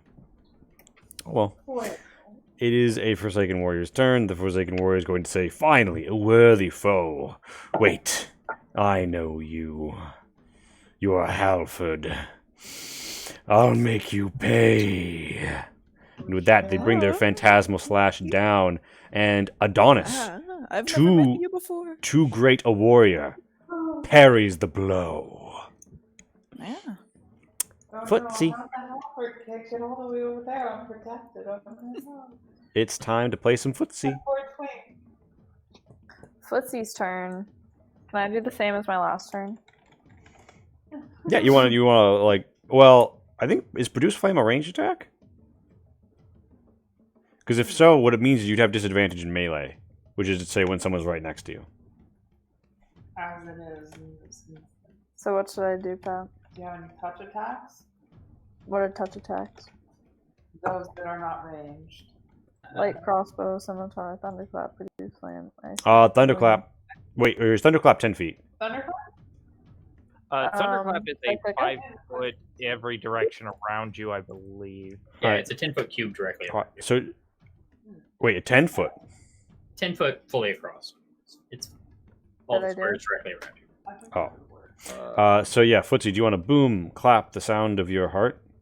Oh my god. Or should I say hoof clap? Yeah. Oh my. Oh god. You know what? I gotta That's so Greg just good. remembered a prior engagement. As we're all just like, we're done. We gotta go. Go find my wallet. All right, so Alice looks at the Forsaken Keeper. Just kill me now. all right, so regrettably, they don't seem to take any damage. However, some of the rocks to either side of you do seem to tumble into the abyss below. And with that, do you have any bonus actions you'd like to make? And would you like to risk an op by moving away from them, or would you like to move to a different side of them? You have lots of options here, really. Would you like to not be on this precarious bridge? That's an option. Yeah, I'd like to move. Okie dokie. Well, it costs 10 feet to go here or here, and then a further 5 to get to like here or here. And you could go further, but that would break engagement range on this guy, and he would get a free attack on you, and you might not like that. Alright, so where should I go instead? Debt be paid. Would you offer any tactical advice to Footsie at this point, at this juncture? I would say probably go here. Show me where Hanging, you can see on the board. No, I can't. I can't see your ping, Pat. I'm assuming you're suggesting here, though? Probably here. I'm suggesting right north of. Am I not in the problem? I'm not seeing anybody else's pings. Is something Oh, fucked? my connection to server has been. Are y'all That happened to me too. are y'all seeing the arrows though? Yeah, now I'm seeing a Yeah, bunch of that's pings, what I'm arrows. proposing, Lee. That's what I'm Yeah. proposing. The point is to not leave melee range, so he doesn't have the Yes, so he can't try and swing at you. Where do I But go? to not be over the hole. One more to the right. Right there. Yeah. Yay. Alright, Adonis. I would like to use Rallying Cry to heal Footsie, Abelard, and Debt be paid. 3 health each. Well, I think this Carlot guy is missing exactly 3 health, and Debt be paid is at full health. Yeah, no, good Wait, call. who? Me over here. Okay, I'm sorry. I didn't even see you back there. Okay, yeah. It's So fine. I'm cowering behind the barrel. I'm gonna heal each of them 3. You know. Alright, and what is Adonis's rallying cry that so heals his compatriots? Oh, it's very sad sounding. His voice cracks halfway through.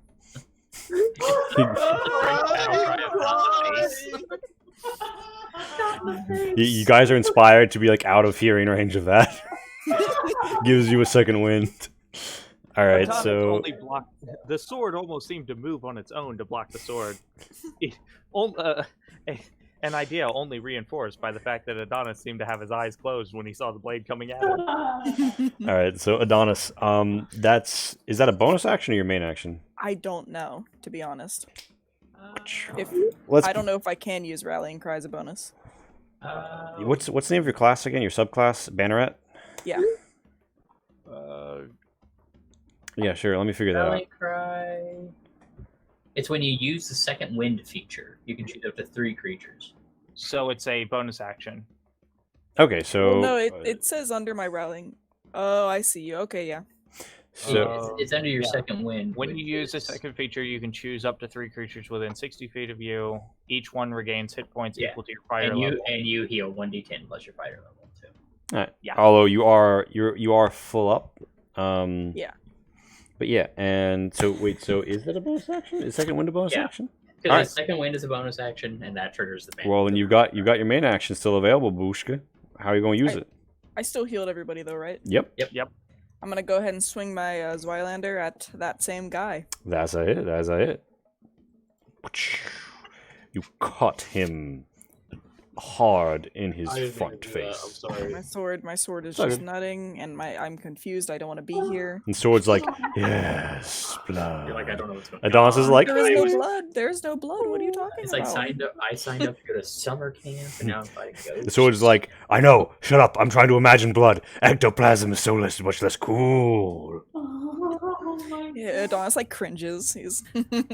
You're interrupting my fap session. Be quiet. Yeah. we have- I'd like to point out to like the people I haven't met yet. No one else can hear Adonis's sword, so he just looks really weird a lot. No, we got it. We played similar characters. Okay.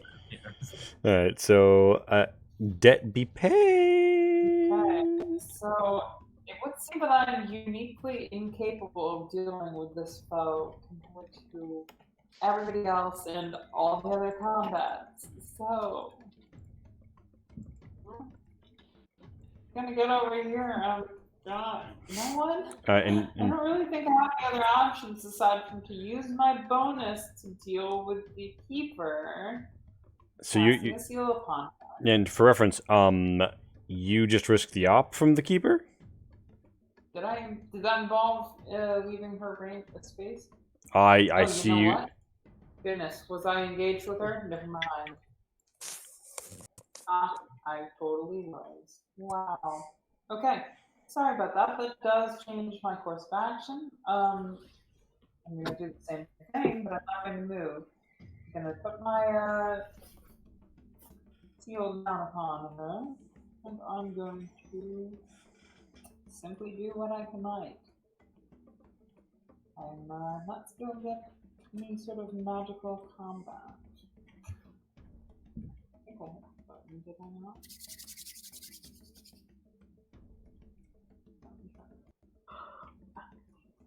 That's Doesn't on hit. 18 hit? Is she even remotely a little bit susceptible to non-magic damage? So your hit does harm her. Now, but you also have a seal laying on her. Do you elect to pop it at this point in time? Yeah, let's go ahead and Roll me 2d6 damage. Oh, 15. Alright, roll 2d6.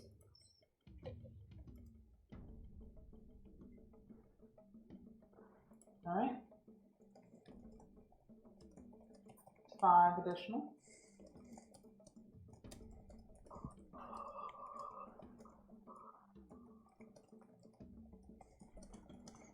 All right. So, the blade passes through her, not seeming to do quite as much damage as it would have otherwise. But then, a black gold flame burns like oil stalks upon her visage, and I think that's your attack, right?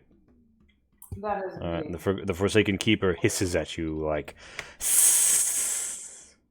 and it is Abelard's turn. Abelard had to step out for a moment, and it's 10:20 when I was thinking we were going to do the 10-minute break. Woo, 10-minute break. Break of 10 minutes. Do things that you do in a break that lasts 10 minutes. Woo! So, Get ourselves, yes.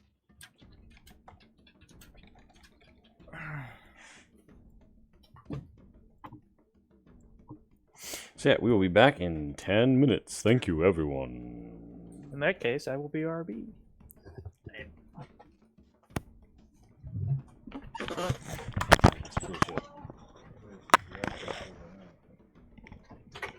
Are you designing creative? Yeah. I don't know if it's gonna work. I think it's way too expensive. It's way too big. Oh, it's got dual cockpits. A dual cockpit. Got quad guns. One hydrogen powered. Got decoys, another heavy armor thingy. Nice. It doesn't have a blast yet. Has 4 landing gear. Guns in the front. I mean, I wouldn't be opposed to copy pasting it. Because that would not be cheap to use, but I think it'd be fucking fun to use. It's fast. It's got a lot of. It's got a pretty good amount of oxygen, so you can go a long way in it. It should be fast. It's got hydrogen backup. So if you want to be really cheap on energy, but like it's got battery power mostly, it's got light power.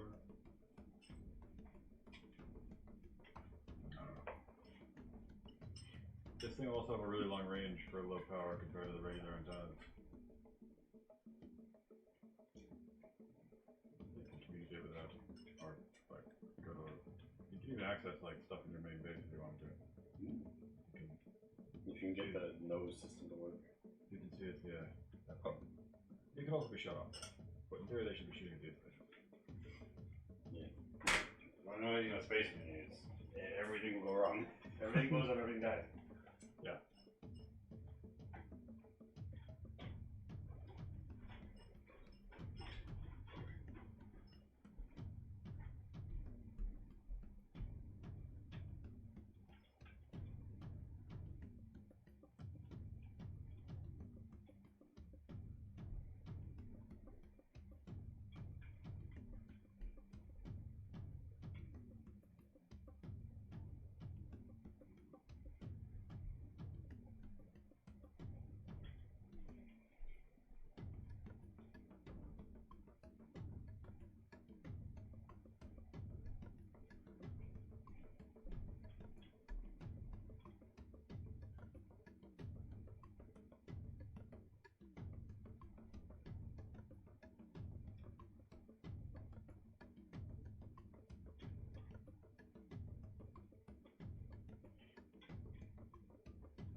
I return.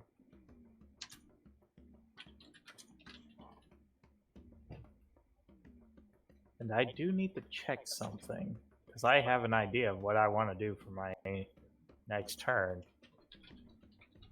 And it could be nasty.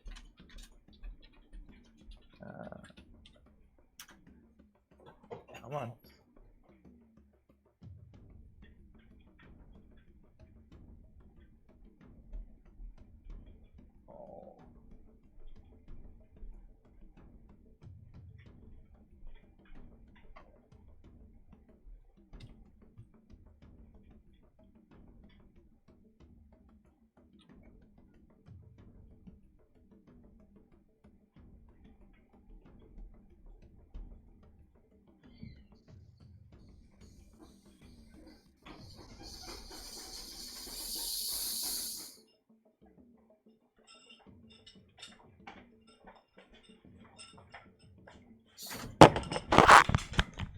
I want to make a mime character one day.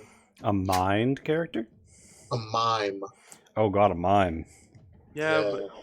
But trying to make a silent character in That's exactly why. In this kind of game is. Yeah, but Oh, man. because then Gray will be like, I convey this to the party, and I'll be like, but how do you convey it? Yeah, exactly. Nothing but charades. A while ago, I had a player that was an agoraphobic cat person, and they only communicated to the party by shooting arrows with messages attached. In game, that played out as them only texting people at the table. That's Nice. awesome. That's Amazing. not clever.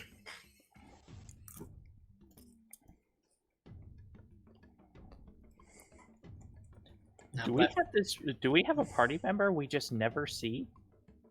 Yes. A couple, I think. She just kind of follows us around, like a stray cat. Shooting arrows into nearby things. Yeah. No, the last time I played a mute character, I was playing a bear bard of the College of Metal. He was an actual bear. He ate Eddie Van Halen and took his powers. Oh, all right. It was an all bard game, and it was all like that. Yeah, I want.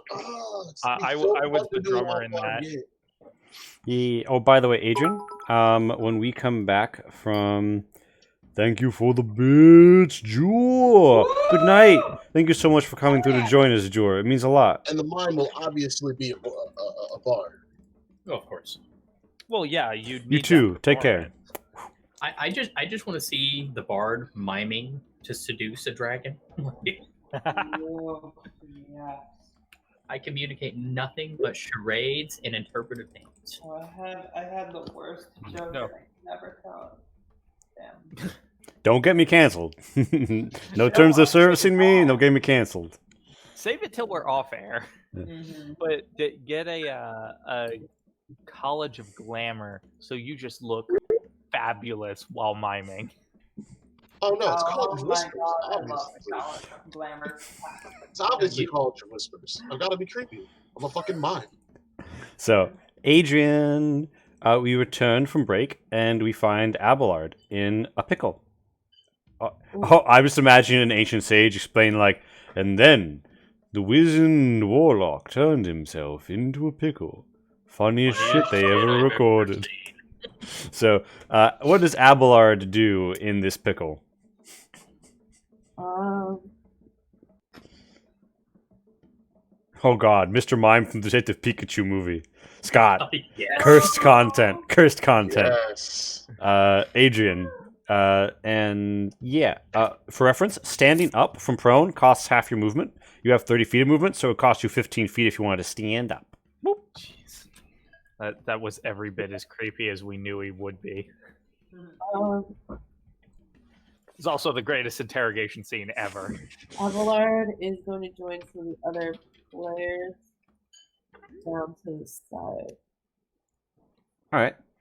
And Dadoop. If you so right now, so normally if you step out of like within 5 feet of an enemy, they can do something called an opportunity attack, which is like what you had the chance to do when the lady floated over you. Okay. you can use your action to disengage, and then you won't have to worry about it. But then you'll have used your action disengaging. So I don't know if you want to do that. Also, a casual reminder: this is a hostile ghost right here who you would end up standing next to. I don't know if you want to do that. You can. Just letting you know. She seems to be the lead hostile ghost. Yeah, but so... also if you stand here, that does mean that you'll help your ally Deputy Paid gain flanking on attacks against her. Yeah. So yeah. And so, do you risk the op, or do you use your action to disengage from here? I'm gonna disengage from here.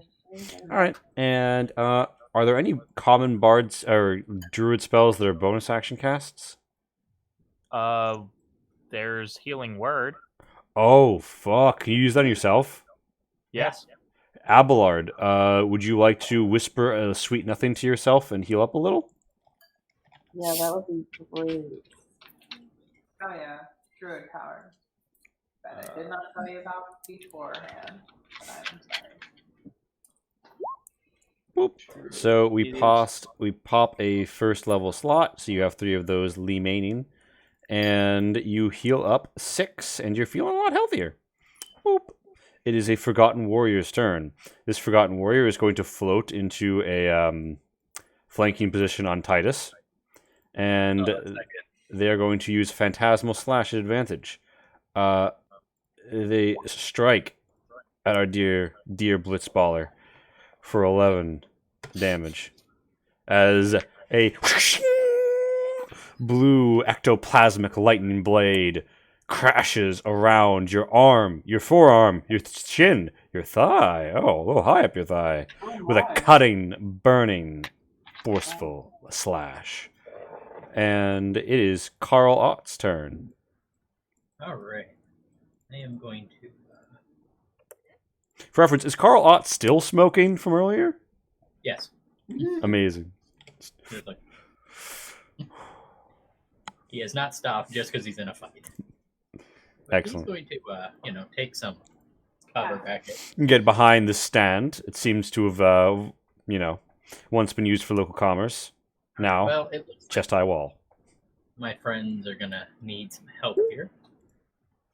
Let's do this the big way. Where the hell is my character sheet? There it is. I have too many windows open. I am going to cast Scorching Ray. Yeah. Scorching Ray. First one, and this bastard. I'm guessing 13 doesn't hit. That is literally 1 below their AC. Of course it is. Let's try the second one. Same guy. Third. I am apparently completely useless this game. Fuck. I just can't do anything apparently. All right. Carl, that gets people killed. For reference, like I'm far enough to run away. does Carl like cast them with his offhand, or does he like ash the pipe to cast the Scorching Ray? No, it's the same hand he used to light the pipe. Okay. All right. So that's Carl. Just finger guns. He's kind of a douche over there. That's why he's missing. Oh my gosh. All right. So You're wasting your good rolls by having it roll advantage all the time. Honestly, I have that same superstition. Herr Detlev? Yeah. Spider-Man. Oh, he's rather bland. I mean, given that it's roll 20, it could literally be the case. So you come over here. That's a miss. That is a miss, but as a fighter at 5th level, you have what? Oh no! No. Which 2? That loud and that be paid. You want any bonus actions you want to use? No, not yet. There'll be ways to. Okay. So that was your turn? I did say Spider-Man. Spider-Man overall fairly bland. So yeah. Oh, I thought you were saying Spider-Man. That makes sense. All right. Kathos. All right. You remember? Yes. Remember, Detlev, you can use Spirit thing to get advantage on all those strikes. I know. Okay. Never mind. That was it. That was all I had to say. All right, Katos. Athos is gonna move his whole speedment back here. Speedment? I don't think that's a word, but alright, let's Speedment. ignore that. That's He's gonna stupid upcast tires. the Scorching Ray. All right. Ooh, We're getting testy here. The flaming hot, the spirit of the flaming hot nacho overtakes Katos' elven. It's nice you can actually body. hit things. and it's gonna be at Forsaken Keeper. How did I do? Let's see. Let's reveal. So Okay, some of them now, did. her AC is actually 11, so all of those hit.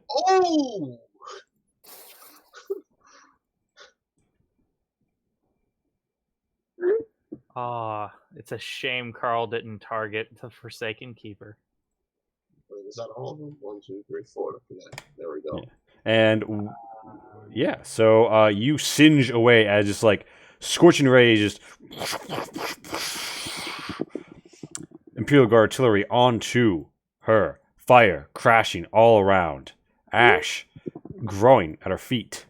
Her face twisting a strange warp of her visage as the weave singes and burns about her. It's And I tell her, you came to the wrong neighborhood, motherfucker.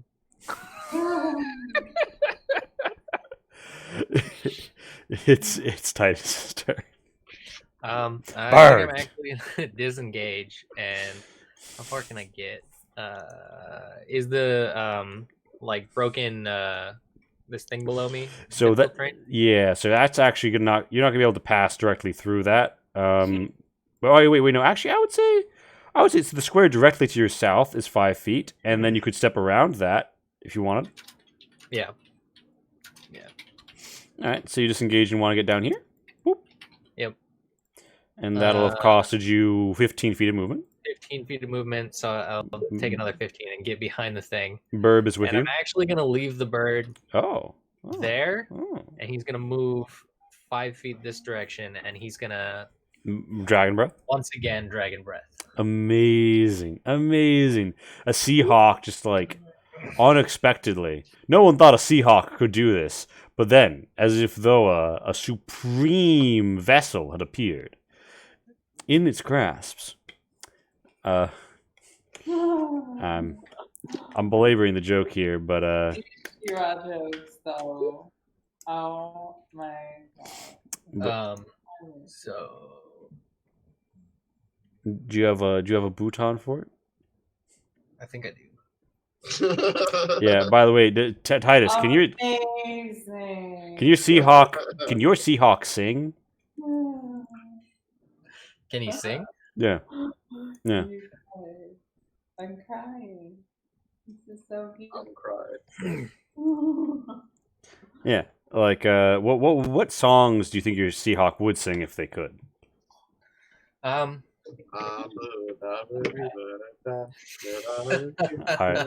So, Titus. I don't know if I can come up with anything better than blue. Yeah, so Titus, your Seahawk goes dragon breath, and it's a Forgotten Warrior's turn, right? Yep. And the Forgotten Warrior is like, "Wow, that's an annoying fucking bird," and tosses an ectoplasmic blast, which misses. Instead, crashing into the barrel, it arcs. They curve the bullet, as if though Morgan Freeman taught them how, and it just like explodes through this barrel. Please do not remind us of terrible movies. Stop! I used to be obsessed with that movie. I don't even know what movie you're talking about. It's best that you don't. No, I want to know. In my defense, I was in like middle school, high school. Yeah, so the barrel cracks apart as an ectoplasmic blast sears by, misses Titus the Seahawk, and crashes into that. And they are then going to float. Probably going to float in a southerly direction. Probably going to float up right here next to Debt Be Paid, behind Debt Be Paid even, in a flanking position to Debt Be Paid even. It's going to be Forgotten Warrior's turn. And this particular Forgotten Warrior is going to say, "You have been honorable, horse warrior, both horse and warrior. But I must now strike you down in a single blow." And then in a single anime slash, they use Phantasmal Slash. Roll a 24 to hit. And Regrettably, their words true. So, let's learn about a fun mechanic called rolling death saves. Death saves. Oh no. Oh, death saves? Motherfuckers out here making death saves? Yeah, so what you're going to do is you're going to go to your character sheet, and you're going to mouse over the thing that says death saves. It's right next to hit dice, below current hit points, above your attacks and spell casting. And you click the little button. Wait, repeat? I also have notes. So I've just realized that the music has stopped. Oh no. Oh no. Yeah, what it says I feel like it's been that way for a while, but I've only just noticed. Death saves? Yes. You cry havoc. Ooh. Ooh. So Futzy isn't feeling so hot, but she's just down and not feeling so good. She just touched the dirt. She's not like, you know, mortally wounded or anything. I'm not dead yet. Aren't I at 0? Or am I at -2? Technically speaking, you can't go below 0 in 5th edition. Because I didn't make the system. But yeah, so you have 1 failed death save. If you get to 3, we have a bit of a problem. But as long as you don't, you're fine. The Forgotten Warrior comes up behind Callus, though. Callus, it's your turn. And if you're not, I take no offense. Oh boy. Okay. Callus is going to start off turning to look at the asshole who just cut down our new centaur friend. No. I was like,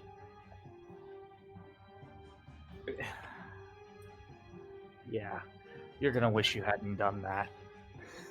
And swings with the ghost blade, casting green flame blade on him.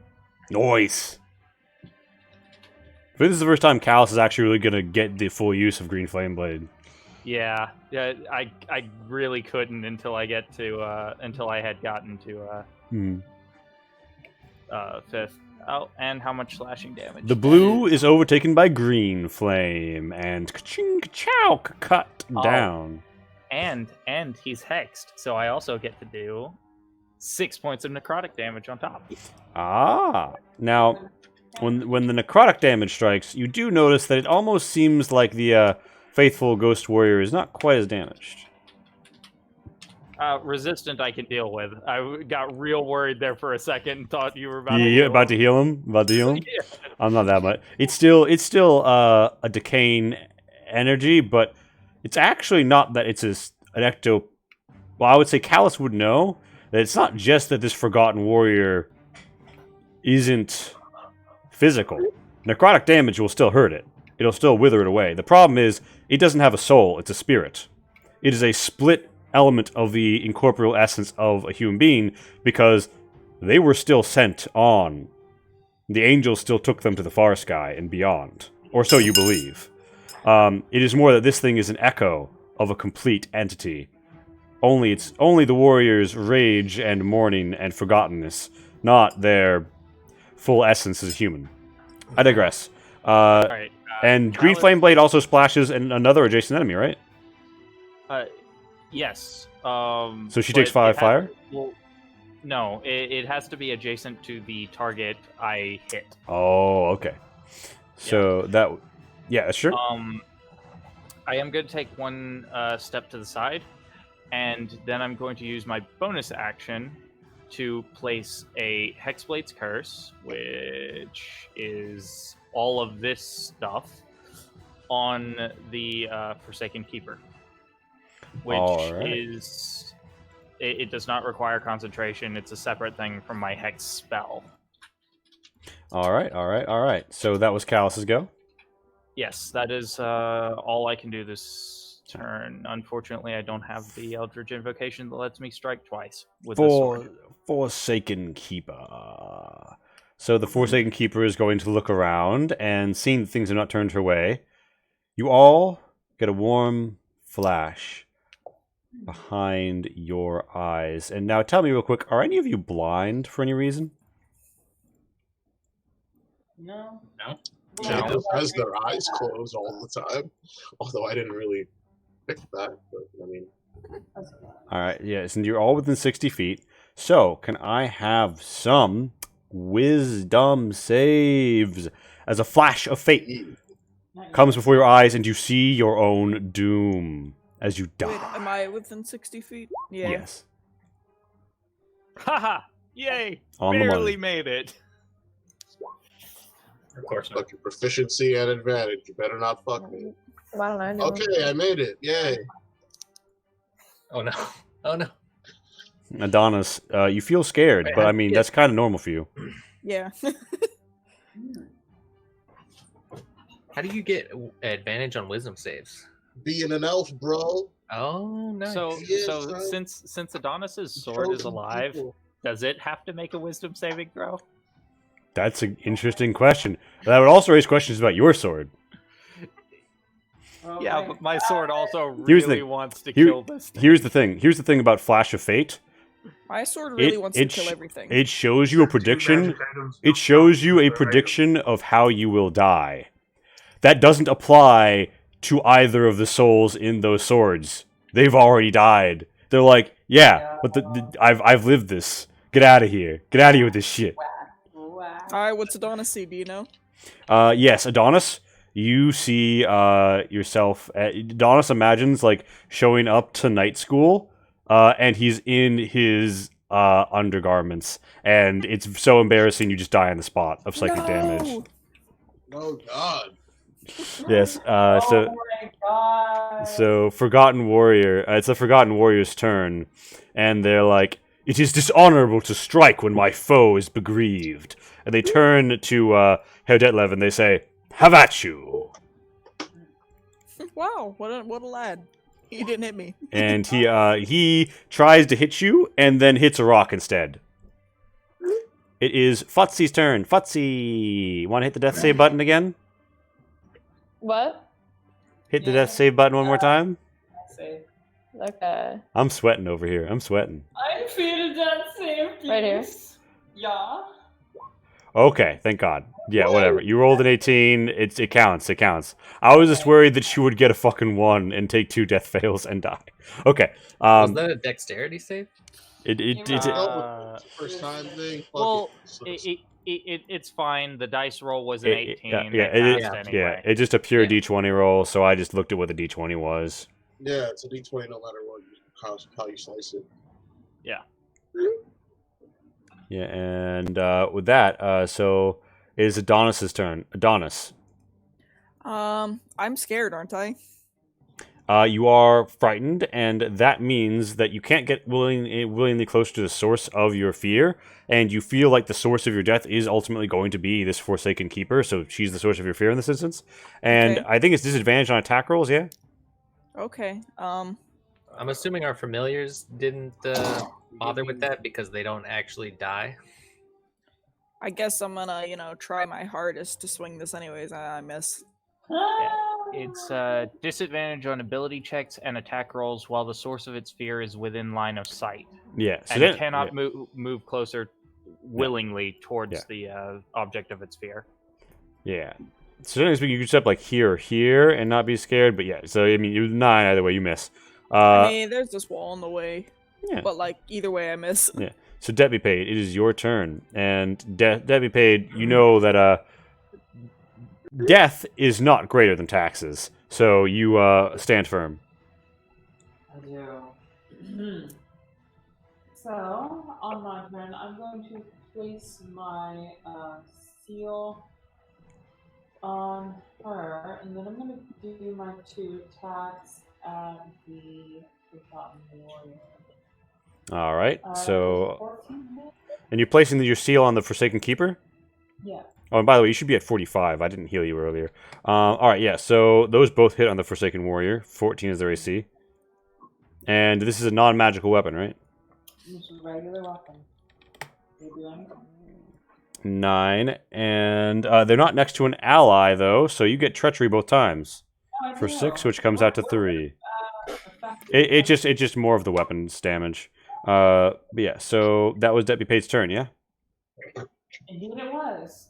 All right, so Abelard, I'd like to share some information with you for literally no particular reason whatsoever, which is that if an ally is knocked down and you heal them, they just get up at the HP you healed them for. I'm not sharing that information with you for any particular reason.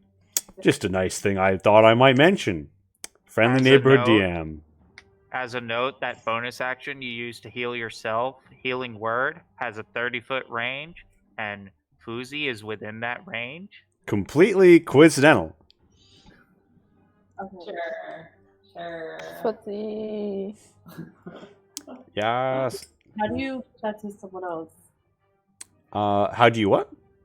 How do you like send that to someone else other than yourself?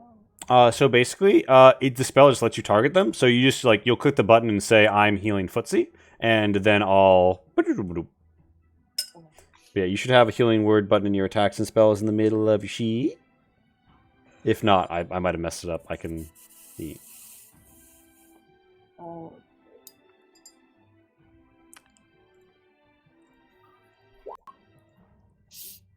Oh. Oh wow. Oh hell yeah. Nice.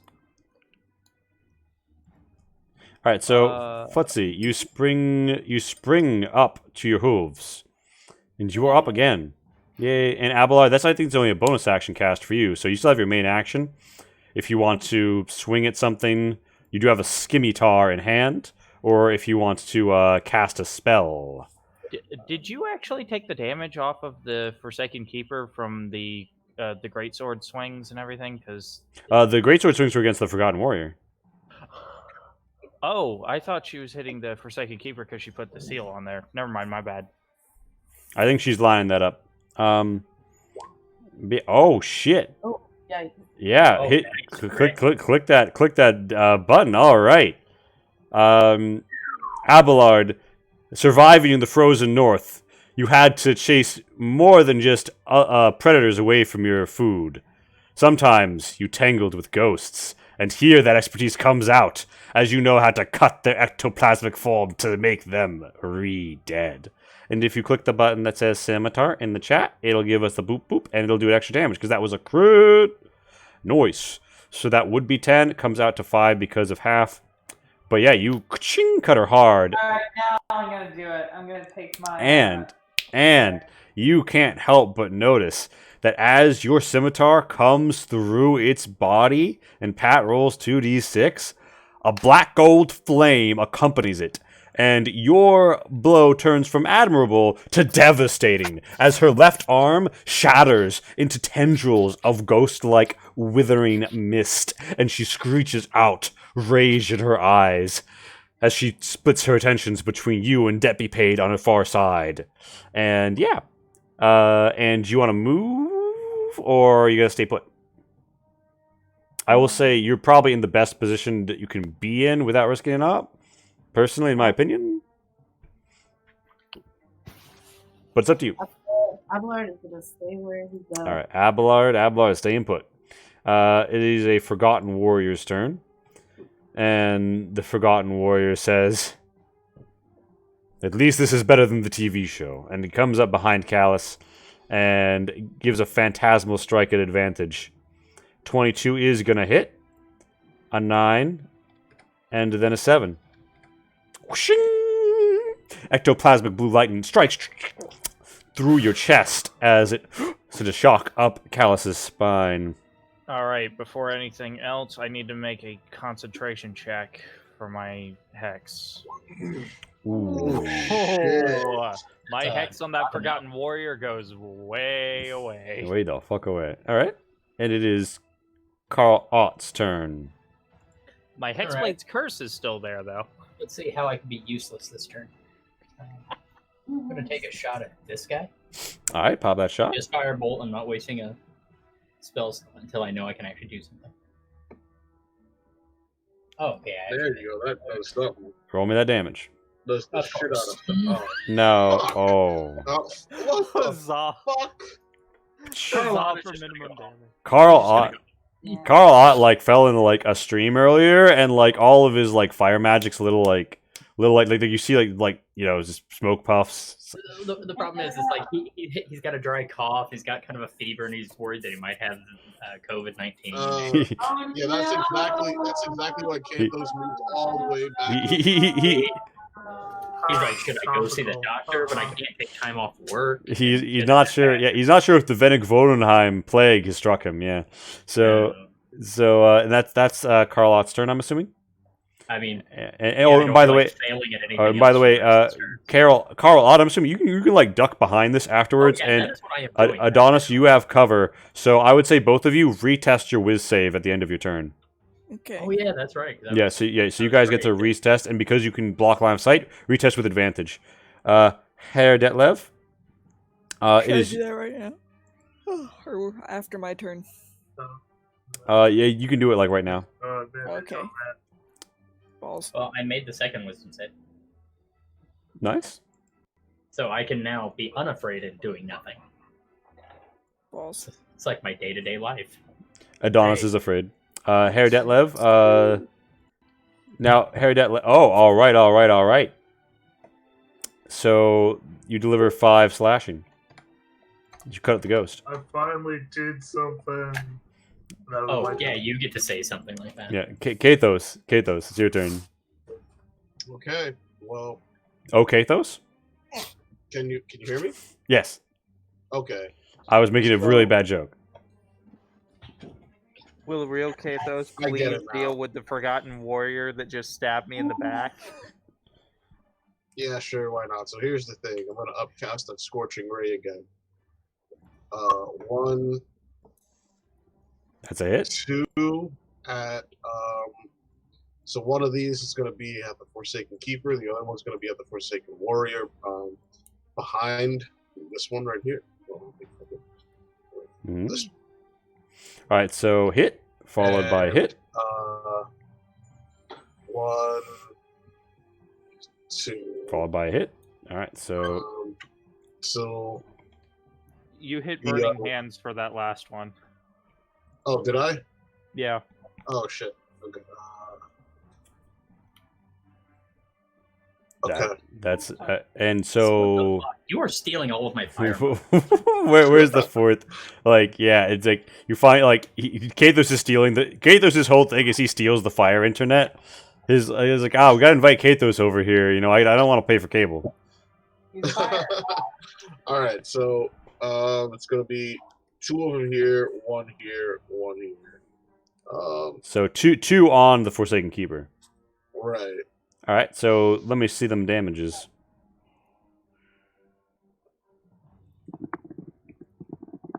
So the first 2, and then. Oh, is she still up? Yeah. So as you pop the forgot. Oh yeah, actually, wait a minute. You have something on her, don't you? Yeah. But is she dead, or is she? She's still she's at 1.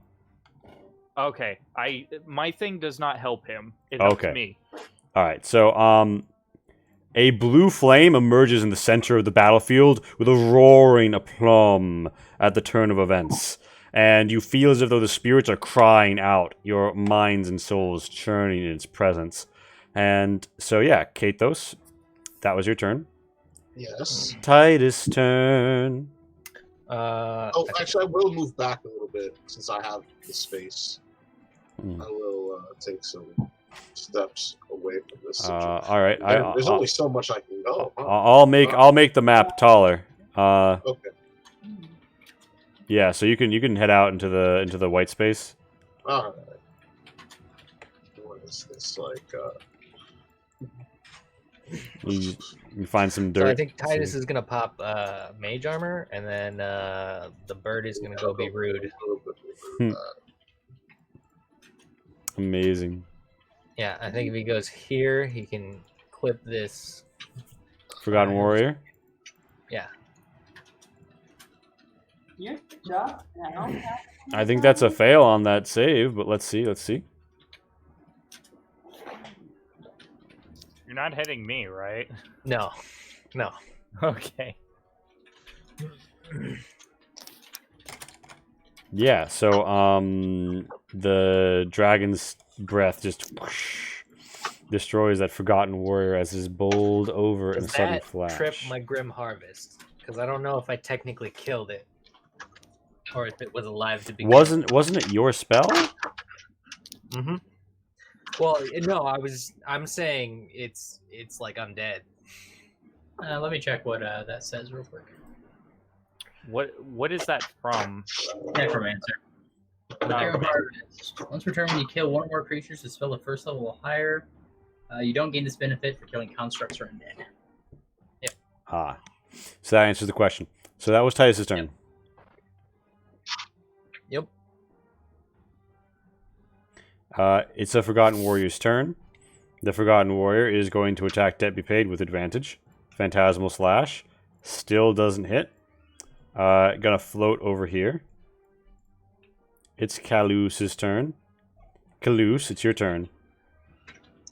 I'm gonna make this roll before I say something, and it just ends up falling completely flat. Because okay, that'll hit. Mm-hmm. I'm green flame blading the Forsaken Keeper for all of the overkilling. So yeah, so as the flames begin to lick up the blade, I step up to her and just run her through. Nice. Pat, we've lost Delilah. And thanks to my Hexblade's curse, it is going to do an additional 3 points of damage equal to my proficiency bonus.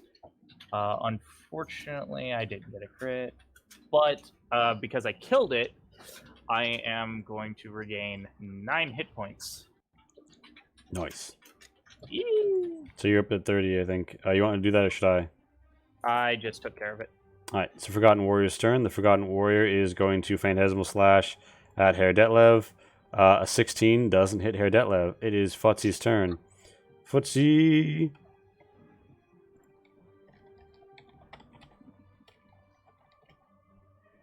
Pat, hello? Pat, I can't hear you. You've muted yourself.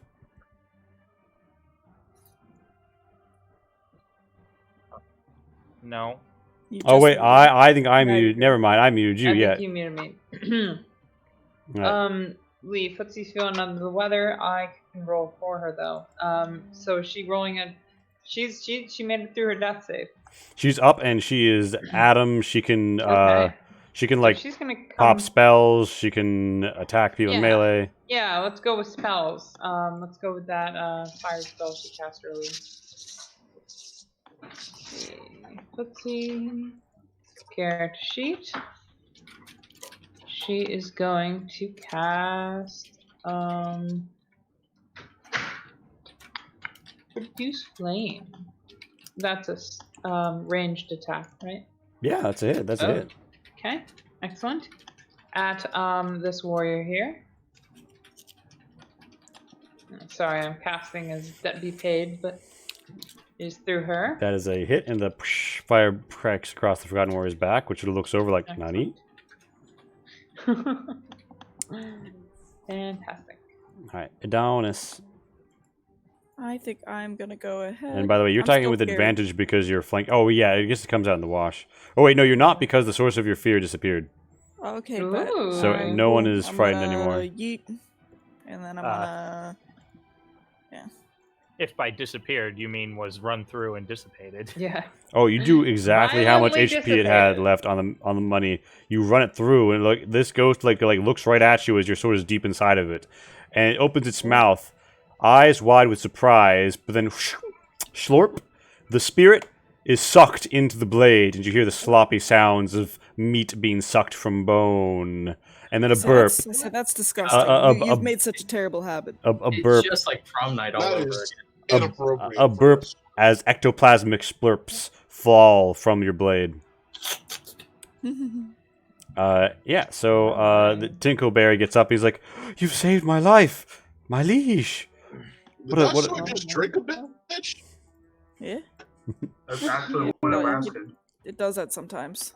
Yeah, you're free to move about the cabin, Adonis. Wait, I'll put the. Okay, I'm gonna. I got like 30, don't I? Yeah, you got like 30. Yeah, I'm gonna come up behind Deputy Paid. Milady. Milady. Yeah. All right. Deputy Paid, it is your turn. There is a single foe remaining. They seem to be Indeed. wavering. Their presence in this place, perhaps no longer held so thoroughly. I'm going to cast my third seal upon this forgotten warrior. Then I'm going to attack twice. Indeed. Can I say that maybe Fitzy ran over here last time? Sure. Advantage. Hit. Boom. Kill. Awesome. I love playing two characters at once. Yes. So with advantage, that works. So that comes There out we to go. 16, but that is from a mundane then- weapon. And that means you won't get treachery damage. Yes, but it does mean I get to cast my 2d6. You pop your seal. Snake Pop my eyes. seal. The black gold flame burns. It is Abelard's turn. Yay. There is only one foe yet remaining. The soul Standing seems here to would waver give from you this advantage. place. Yes, it would. You could also stand back and pop fire at it. It is your preference. You do still have yourself muted, though, Adrian, in the whereby. Oh, my bad. Okay. Abelard is going to produce flame from the one word. All right. You huck some fire, and it sort of crashes against the wooden wall nearby, but not to great effect.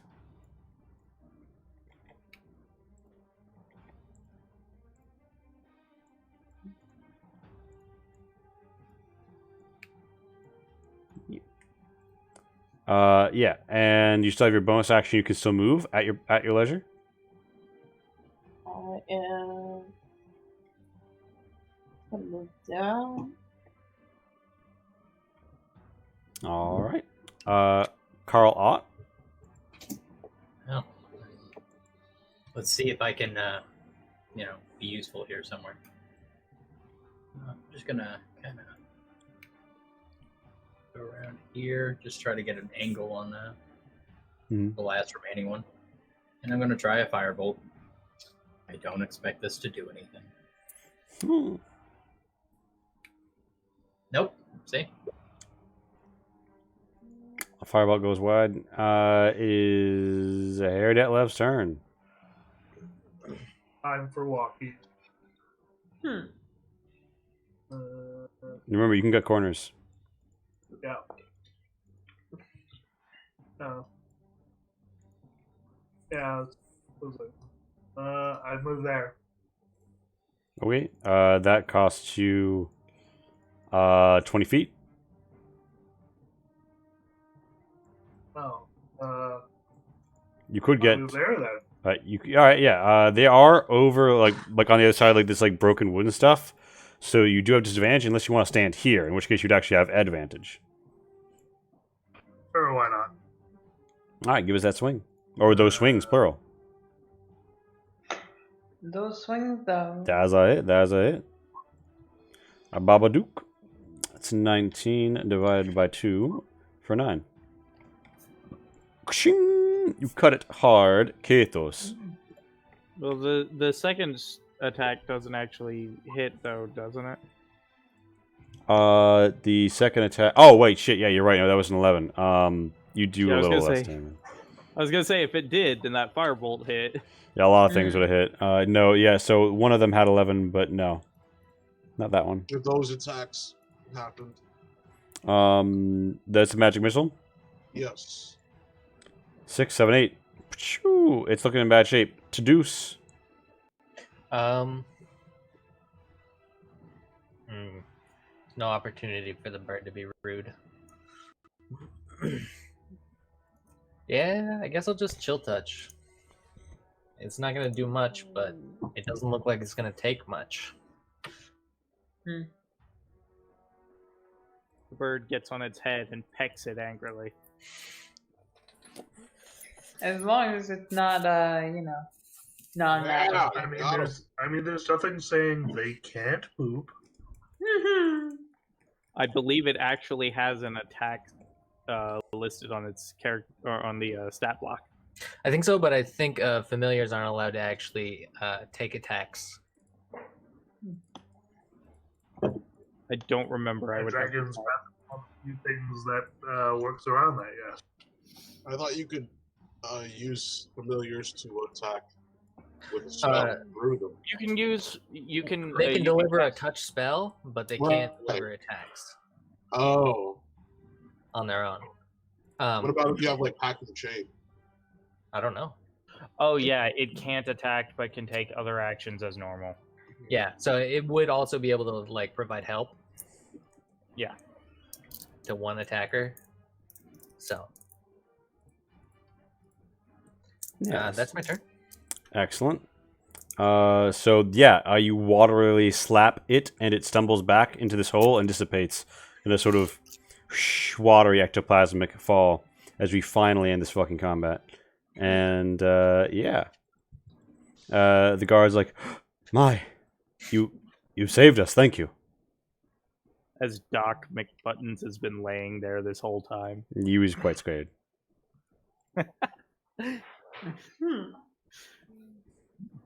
Face down, ass up.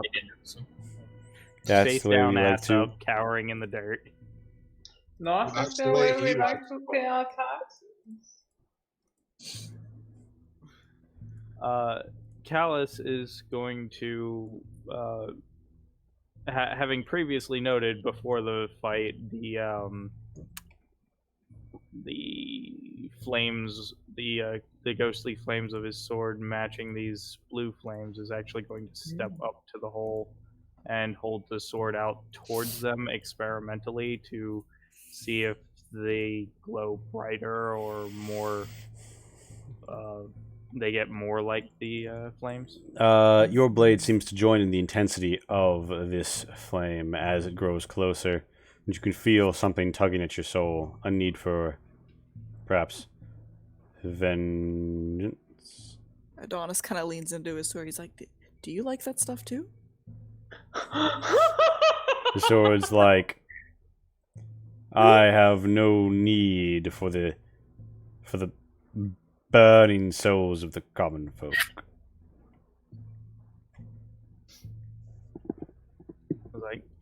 I'm just like, this ain't cutting it for the nuts. See, right now, Carl is just pulling Why? Monroe from Congo. You've all seen that? When they're getting charged by the gorilla, and the main guy just looks back and goes, "Where'd you go?" It's like, "Get away. Sorry." Oof. So yeah, you guys noticed, by the way, that the fire along the strangely blue now trail up the hill seems to almost be burning brighter. It does not look terribly traversable. Doc McButtons sort of stands up and brushes himself off and says, "Wait, what's that?" And, "Oh, well, what's this? There seems to be something in the ashes." The metal ring that would be around the base of a shrine keeper's staff, an ancient traditional staff that is not often wielded by shrine keepers today. The metal is warped but firm. Callus is going to go through the ashes and take that. Yeah, mostly the ectoplasm is dissipated, but you do see that. And you would note that this is a thing. So, in Rosenkrieg in general, Teichstein talks about the things that can receive magical energy. And normally you need to recharge it with more and more of it when you make Teichstahl out of it. But some things in this world are imbued with a certain magical essence of their own, a self-perpetuating sort of hate, power, presence, burn. You cannot help but think that you may have just found one such thing, if only you could find a blacksmith capable of working it, and willing. got yourself some magical ore there. Basically, you found the grudge. Well, it's not made out of Teichstahl, you don't think, but anybody who can cast spells basically gets a feeling off this thing. Yeah, Is it feeling Callus, tainted by my failure?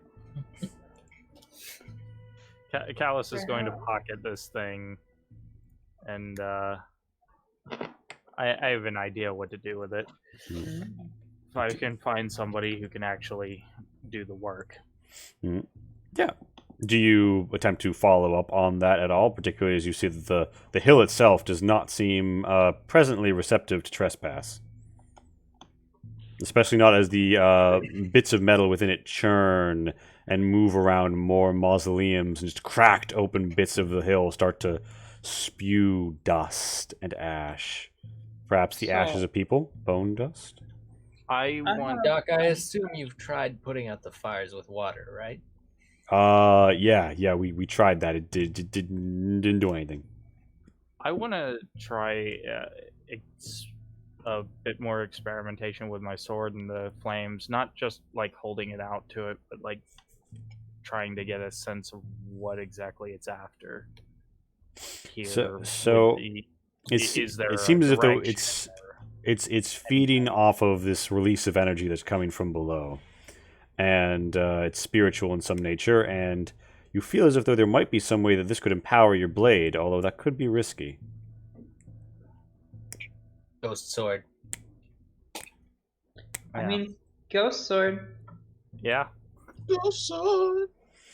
Ghost sword. Indeed. Anybody who wanted to roll an Arcana on the subject might be able to tell you more. Or Arcana or Religion. You already know. I am back to rolling garbage on Arcana checks. I never stopped rolling garbage. All right. So, looking at all these people who know natural 20. So, Schizo and Flesh Party, you know a little bit about the situation here. You know that sometimes when a weapon is a conduit for one soul, it doesn't have a one soul limit.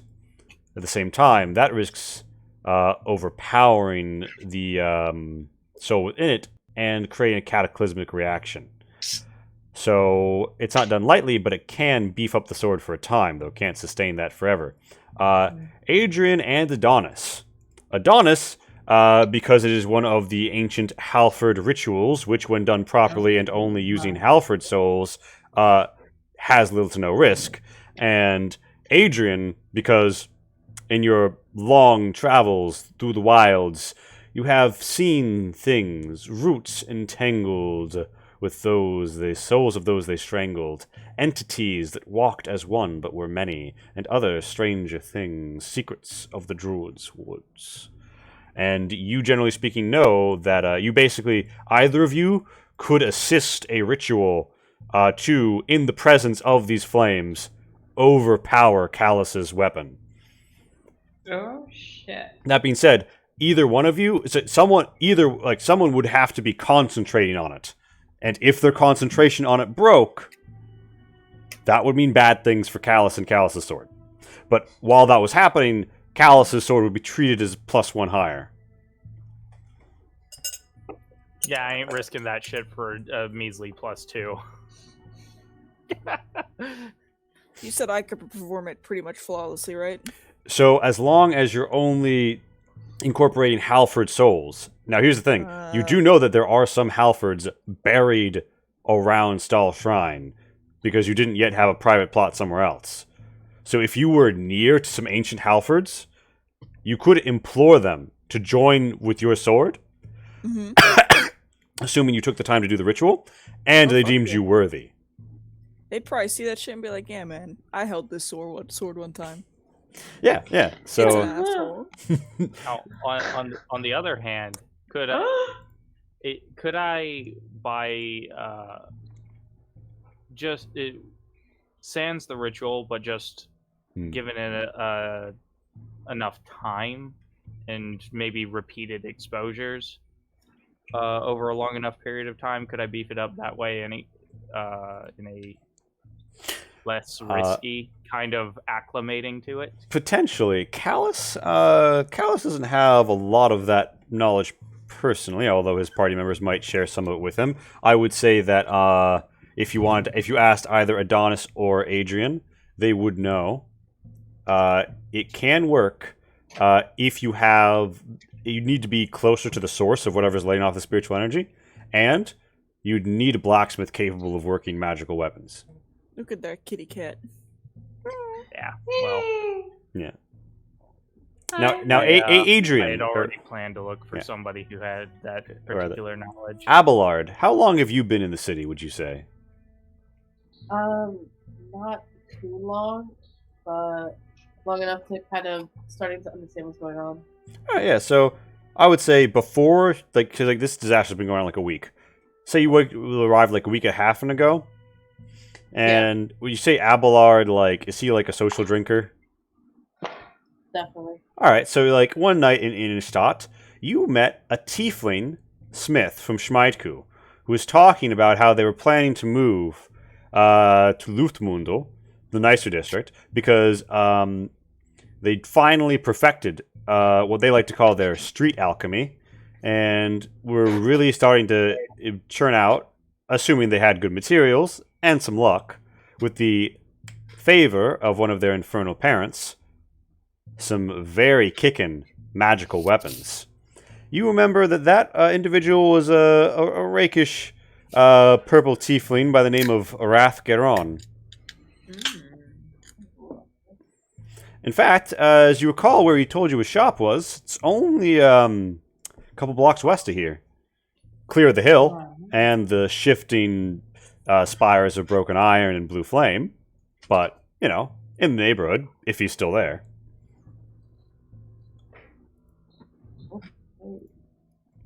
But yeah, Abelard, you are free to share that information with the party if you would like. I'll definitely share with the party. Yeah. If it appears that there's no chance of us actually getting to the shrine and trying to figure out more of what's going on that way, then Callus's next move after doing some cursory experiments is to suggest we head we inspect the outer area, talk to some of the smiths maybe, and see if we can get some other information. Sounds fine to me. Before we leave, though, I would like to get a sample of the metal. The metal that's popping up out of the ground, is that just regular iron? Or? Do you want to go over and chip something off of it? Yes. Okay, so just set the scene for me, everyone. Where are you standing when Deputy Paid goes over to chip off this iron? Where is the iron? It's there. Oh, yeah. It's a very abstract art piece, I know. It's iron that's shooting blue fire out of it. So well, that's fine. I just didn't know which. The blue fire is like concentrated soul, right? Is it blue fire? It is a spiritual energy. It is basically exhaust valves from the Soronetto, the soul network that keeps this whole civilization together, as it is basically having to vent as it is attacked to release all of the spirits. Not where I'm standing, but I wouldn't move. So I'm despite my better judgment, I am right where I am. All right, so Deputy Paid, show me where you walk up to the iron. I'd be right here, and I could have used the ability of my boots to remove difficult terrain. Ah, the booties, yeah. Yeah, because I have those special boots. Yeah, that's the unjammed boots. Yeah. All right. And yeah, do you want to physically move your token to wherever you're standing? I can do that, yes. All right. So we all are where we are. And Deputy Paid, describe what you use to try and just. Well, perhaps first I would investigate. Roll investigate. Callus is going to come over here, take cover, and definitely pay attention. But yeah. Okay, so my investigate roll. There we are. Well, like I that know. everyone I is- want to move away. There you go. Yeah.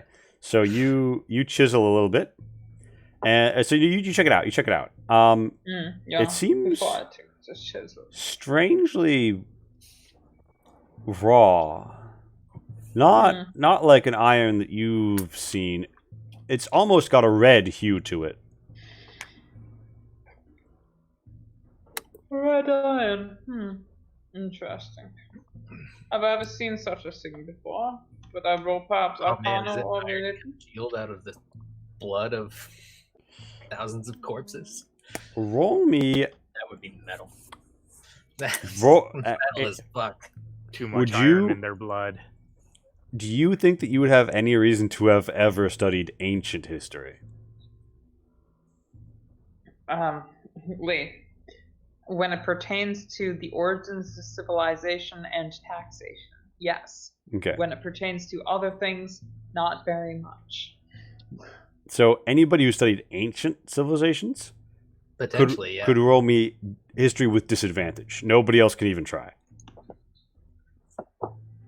So I'm going to go ahead and say that. Double natural 20s. Wait, what?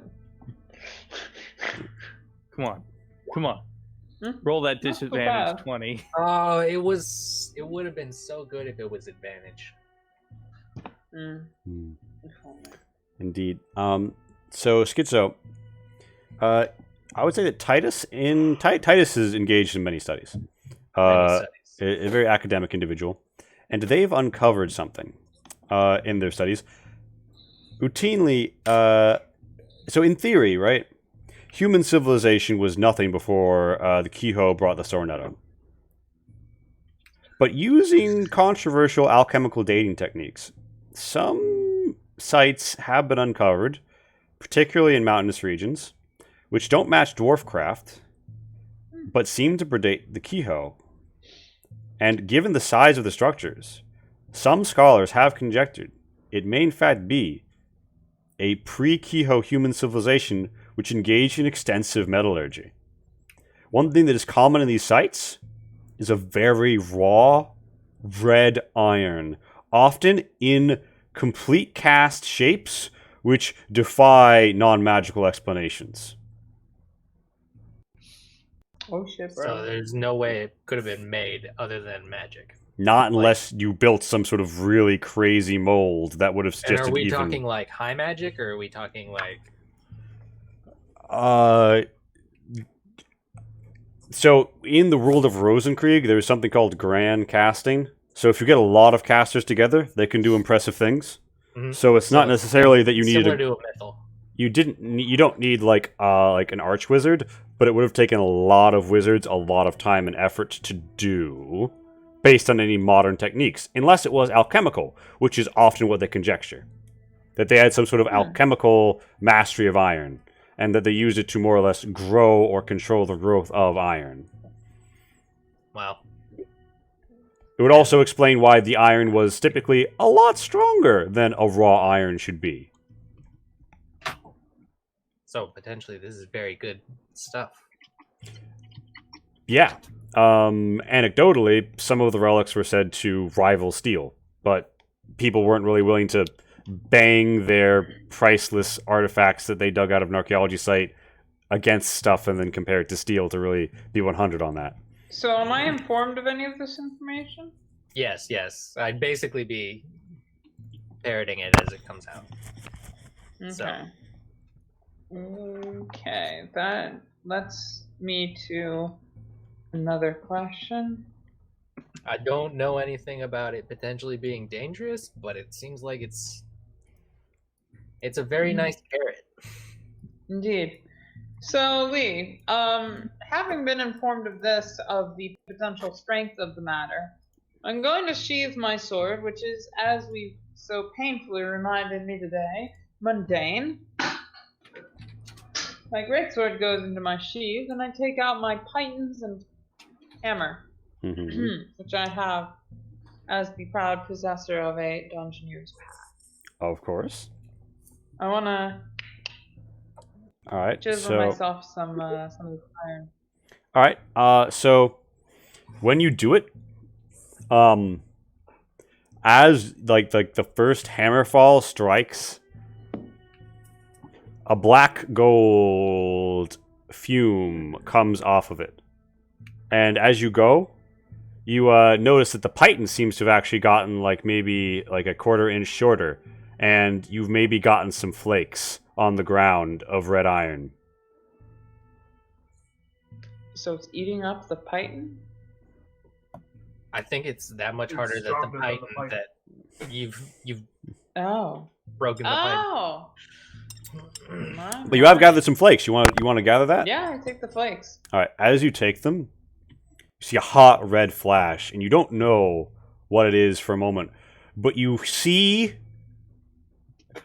a great chitinous warform that you've seen once before bash something away from you with one word: mine. You get the feeling that she's talking about you, but like there's something else here. Oh. Something you have struck. Is that an in-case reference? Of course. No, but Pat wishes it was. Well, actually, it is because It I played is. that character lead, and that was Yeah, one of her dude. catchphrases. Yeah, dude. Either way, I know what's Sub-reference. going on.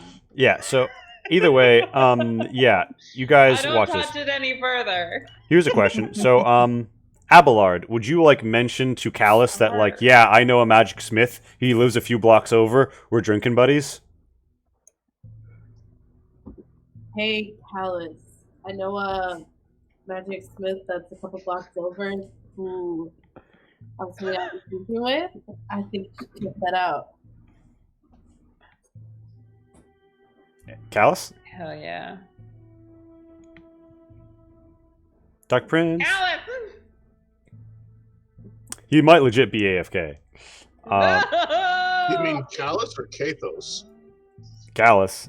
Hey, though. I'm sorry. We got you that roleplay moment, and then no, it's all right. Would the party, generally speaking, be interested in like checking out a magical smith? Because I've noticed some people were looking for a smith. Yes. All right. So Yeah, I'd be down. you guys, I've got gold. before you leave, I will say, Doc McButton's like, thank you, but are you all gonna stay here and maybe set up camp? Because I mean, we're kind of under threat here. I mean, they're coming out of the mountain, the hill. It's a bad situation. I don't know what I would have done if you weren't here. They would have, you know. We will return. There's something here that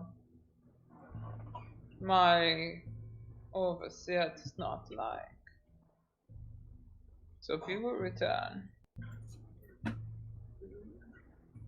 Rest assured, we are going to improve ourselves so that we may better deal with the threat.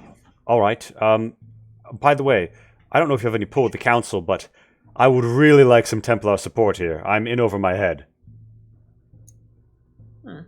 So I don't know if there's any way that they could let them in, but I don't know what I'm going to do on my own, or at least some sort of backup.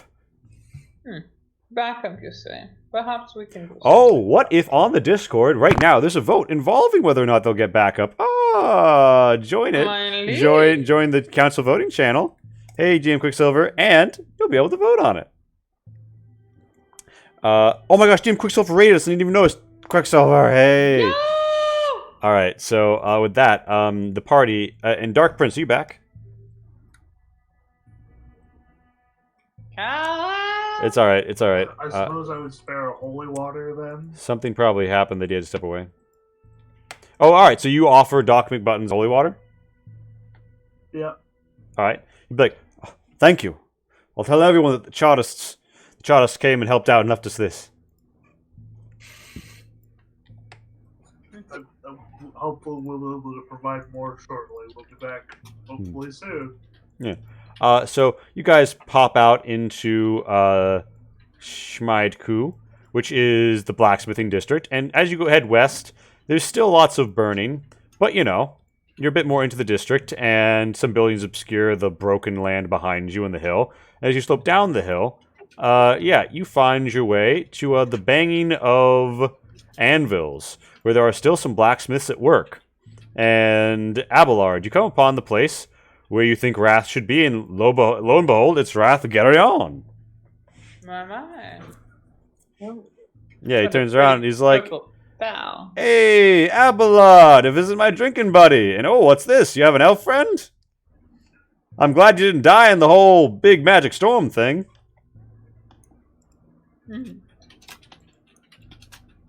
Lee, by the way, we can just say the footsie kind of walked back to Charteris. Okay. Tea house. Yeah, but yeah, so Abelard Wrath like waves to you. He's the nice purple man with the horns and like the gold rings around them. Okay. What a nice man. Yeah, so he's like, "Hey, what's this? Yeah, What's yeah, this? up and up. You got a lot of friends." Hey, Wrath, nice to see No, we're our friends. you. Nice to talk again about the people. This is where you imply that they haven't paid protection this week. Yeah, we should get a drink again soon. I could really use one. Most of the bars are closed though. I agree. What? Why? He sort of gesticulates to like the building that's like half destroyed over here, and there's people like picking through their things, trying to like, you know, set up like a tent where their apartment used to be. I feel like people need to drink now more than ever. Yeah, in times of crisis, people should be out. Wrath's like, "You know what, Elf? I like the way you think. What's your name?" I'm Gathos. Gathos. Abelard. You know this? Do you know this Elf? We should go drinking sometime. Fuck yeah, I got my own cup. Yeah, I hear. Oh, nice. A to-go cup. Good strategy. But I hear someone got a hands on some Knoll hooch recently. Oh, what I wouldn't give to try that. As an aside, Abelard, you try to not look at it. You actually have like 3 barrels of Knoll hooch back at your tea house. Yeah, I don't mention that. That's information that you're free to mention or not. But yeah, he's like, "So what brings you? You got the whole gang out here. I mean, I'd travel in force too around here. I've seen some creepy stuff, like that giant blue flame across the street." Yeah, have you seen any more of that stuff? He points down like this alleyway, and if anybody wants to like peer to the north, you might notice there's a bit of a pillar. A bit of a pillar has broken up here. May not be salt, but it is something to be dealt with. Whoops. Yeah. Oh, apologies. I am back. I am aware of things happening again. Yay. Well, yeah. You missed me. Abelard told you about a magic smith and suggested visiting them.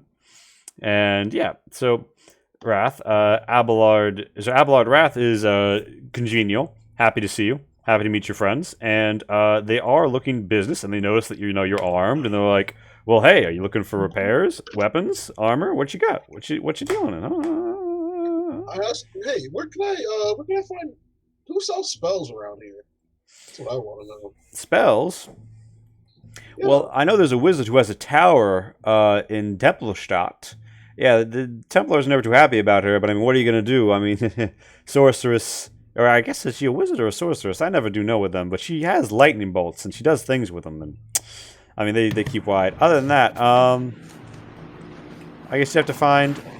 Ooh, we are getting a lot on someone. Is someone heating up a dab?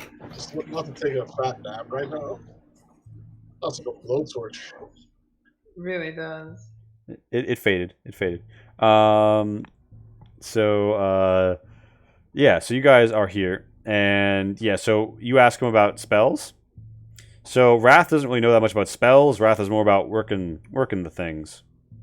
But they do say that they're pretty sure that they think that Newtown probably has a few people who can help out with that. If you can go to the rooftop lounge, there's a pretty big one up there, and that's where all the the people who traffic those sorts of circles will sometimes be out there. Other than that, so that was so yeah. hold out my sword and I'm just like, weapons. Yeah, it's like, yeah, weapons. What do you want? I got Zweihanders, I got Scimitars, I got thises, I got that's. I got you a katana, I can get you a And again, Wazaki. I just gesture with the sword because he's clearly like unhappy right now, so he's just like one of these. He's like, all right, all right. Now, you want anything special?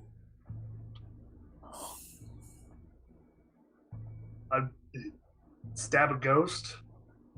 Ooh, stab a ghost. Stab a ghost. Now, we're going to need a little something for that. You don't have any Teichstein, do you? Or some Teichstahl? You wouldn't mind Miss Melton? Unless the spell tablet I have is made out of that. As a player, I don't know. Yeah. So spell tablets. We don't have weapon grade stuff. Spirit tablets are generally made. Yeah, generally made like really. Actually, it's not like the whole tablet is made out of it. It's like the carvings on it is like lined in low grade Teichstein that's not high enough grade to make Teichstahl out of. So the iron chippings that I didn't take, that wouldn't be this, would it? do you show them to him? I didn't take them because I was told not to. Did I tell you not to? Oh, well, I guess maybe I did, and I resisted. Was that the whole? No, that's not what. You can. Yeah, I figured I didn't take them. You can take them if you want. Yes, because you thought taxes or whoever it was told you not to. No, that's not what was happening there. Okay, well, I mean, I guess I would have taken them. You were being fought over. Yes, I know, but I figured that I dropped them in the process. I mean, it's really it's like. I'm gonna go ahead and say I didn't take them. All right, so they're back there. If nobody else in the party would have taken them, they're not here. You could mention. So what does this guy have in stock then? He's like, well, I could maybe jimmy up some alchemical silver. Alchemical silver. Does that work? As the player, I don't know. So. Okay. I was completely zoned out for a while there, but I would like to have taken if instead of just leaving it there, I wouldn't have taken any off myself. But if there was some to be taken, Callus would have grabbed at least a piece to find out what it is. Yeah, you got like a chip of it. And I probably would have freaked out when the whole battle. And non-magical silver. Sorry, so no. Although you do think that it might help against some other things that you fight, you don't think it would help in particular with ghosts. Is there in the players like silver obviously normal DD, but is there like a general go-to? I want to stab something supernatural material other than this Freistadt or whatever it's so called. Teichstahl and Teichstein are the go-tos. That being said, Wrathgarion's like, so you want to kill a ghost, right? You want to cut a ghost. You want to cut a bitch. You want to cut a ghost.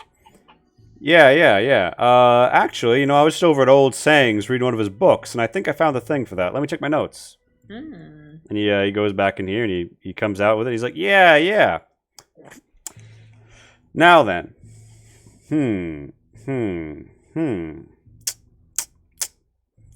Yeah, if I had a little this, a little tenebrae, a little something. Yeah, I think I can get you something up. And all right, so I'll hit you with this, Jack. I don't exactly have any Teichstahl on it, but I can get you next best thing. All right. Ectoplasmic decoagulant. Decontagulant? Anyway, it's the let's call it the ghost removing oil. All right. Oh my god. Decoagulant. Thank you for that. He just like turns to the spellcasters in the group, doesn't even say anything, but there's just that look of like, what? Yeah. So here's the thing about the ghost removing oil, right? So either I need captured ectoplasmic essence. I technically have that, don't I?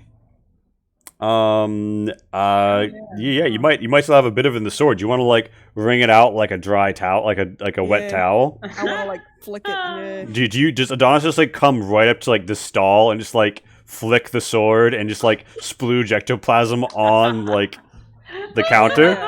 Yeah. He's like, whoa! Don't go waving those white hands around like that, boy. Oh, I mean, Hare, Knight, Ritter, individual. He says, noticing your station. So either captured ectoplasmic essence plus a common herb, or some rare herbs and spices could be used to make it. So with that, he's like, oh, with this, some of this. He like strikes it up, and he's like, yeah. Tell you what.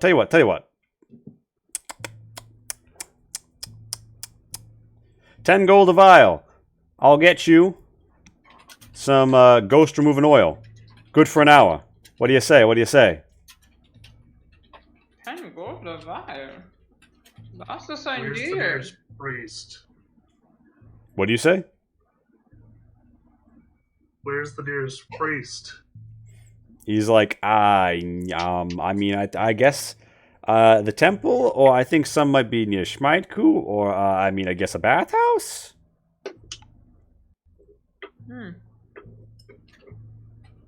Holy water is cheaper and faster. Hey, shoot you, Jack. I'm just saying, this is the ghost removing oil. Okay, from my background and the fact that I have a vial of holy water as part of my background, I would like to speak up and say that holy water and holy oil are not the same thing, and the ghost removing oil is probably closer to the holy oil. The holy water you can splash the ghost with, and it'll be quite effective, but you can't coat your weapon in it and hit something with it. My question would be whether or not it works in the first place. And for reference, I would say that with Callus's level of knowledge, you know that it doesn't just let you hit the ghost, it also does 1d4 extra force damage to incorporeal foes. Oh. So it wouldn't just help you hit the ghost, it would help you make the ghost dead. Okay, I assume this extra force damage is from the ghost removing oil. Yes, the ghost removing oil does that, yes. Okay. So if you coat something with ghost removing oil for 1 hour, you ignore the ghost's resistances, and you deal 1d4 extra force damage to incorporeal foes you hit with it. And it's good. Like a good and Holy water is a one-off. Splash it, it's done. The ghost removing oil, you can hit it.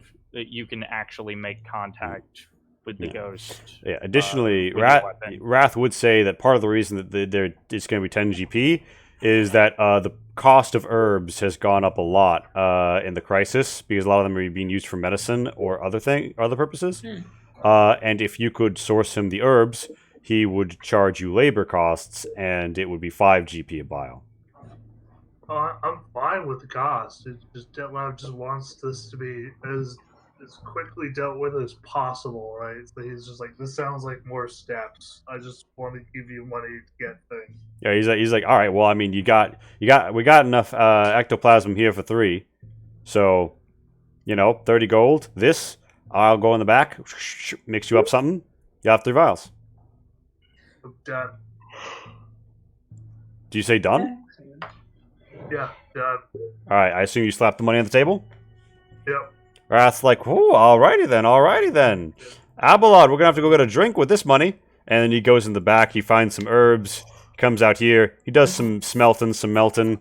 You smell something that's like very acrid, and then like sort of twists into something almost like hard to say other than like blueberry flavored, but like acidic in a way. Like certain flavors of Mountain Dew, like the Alliance flavor of the Gamer Fuel, like hits you just so. So you have some Gamer Fuel Blue, 3 Gamer Fuel Blue ghost removing oils. Yes, the taste of Cherry Boy Alliance players.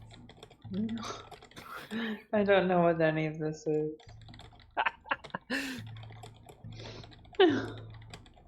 Pat gets thing. I get a what? When he comes back, I'm going to ask him if he knows if he has a way to use the blue fire. Wrath's like, what you mean, like the stuff that's coming? I mean, he looks around and he looks at Deppy Paid and he's like, well, it's a few spirits between friends, am I right? Especially when the friends are drinking spirits. I don't drink on the job. Ah, well, when you get off. Hmm. Oh, no, John. don't ask her that. Oh. Yeah, so Wrath seems like he's like questioning. He kind of looks at Abelard like, are these people chill? Because like he might know something, but he doesn't want to tell the wrong people.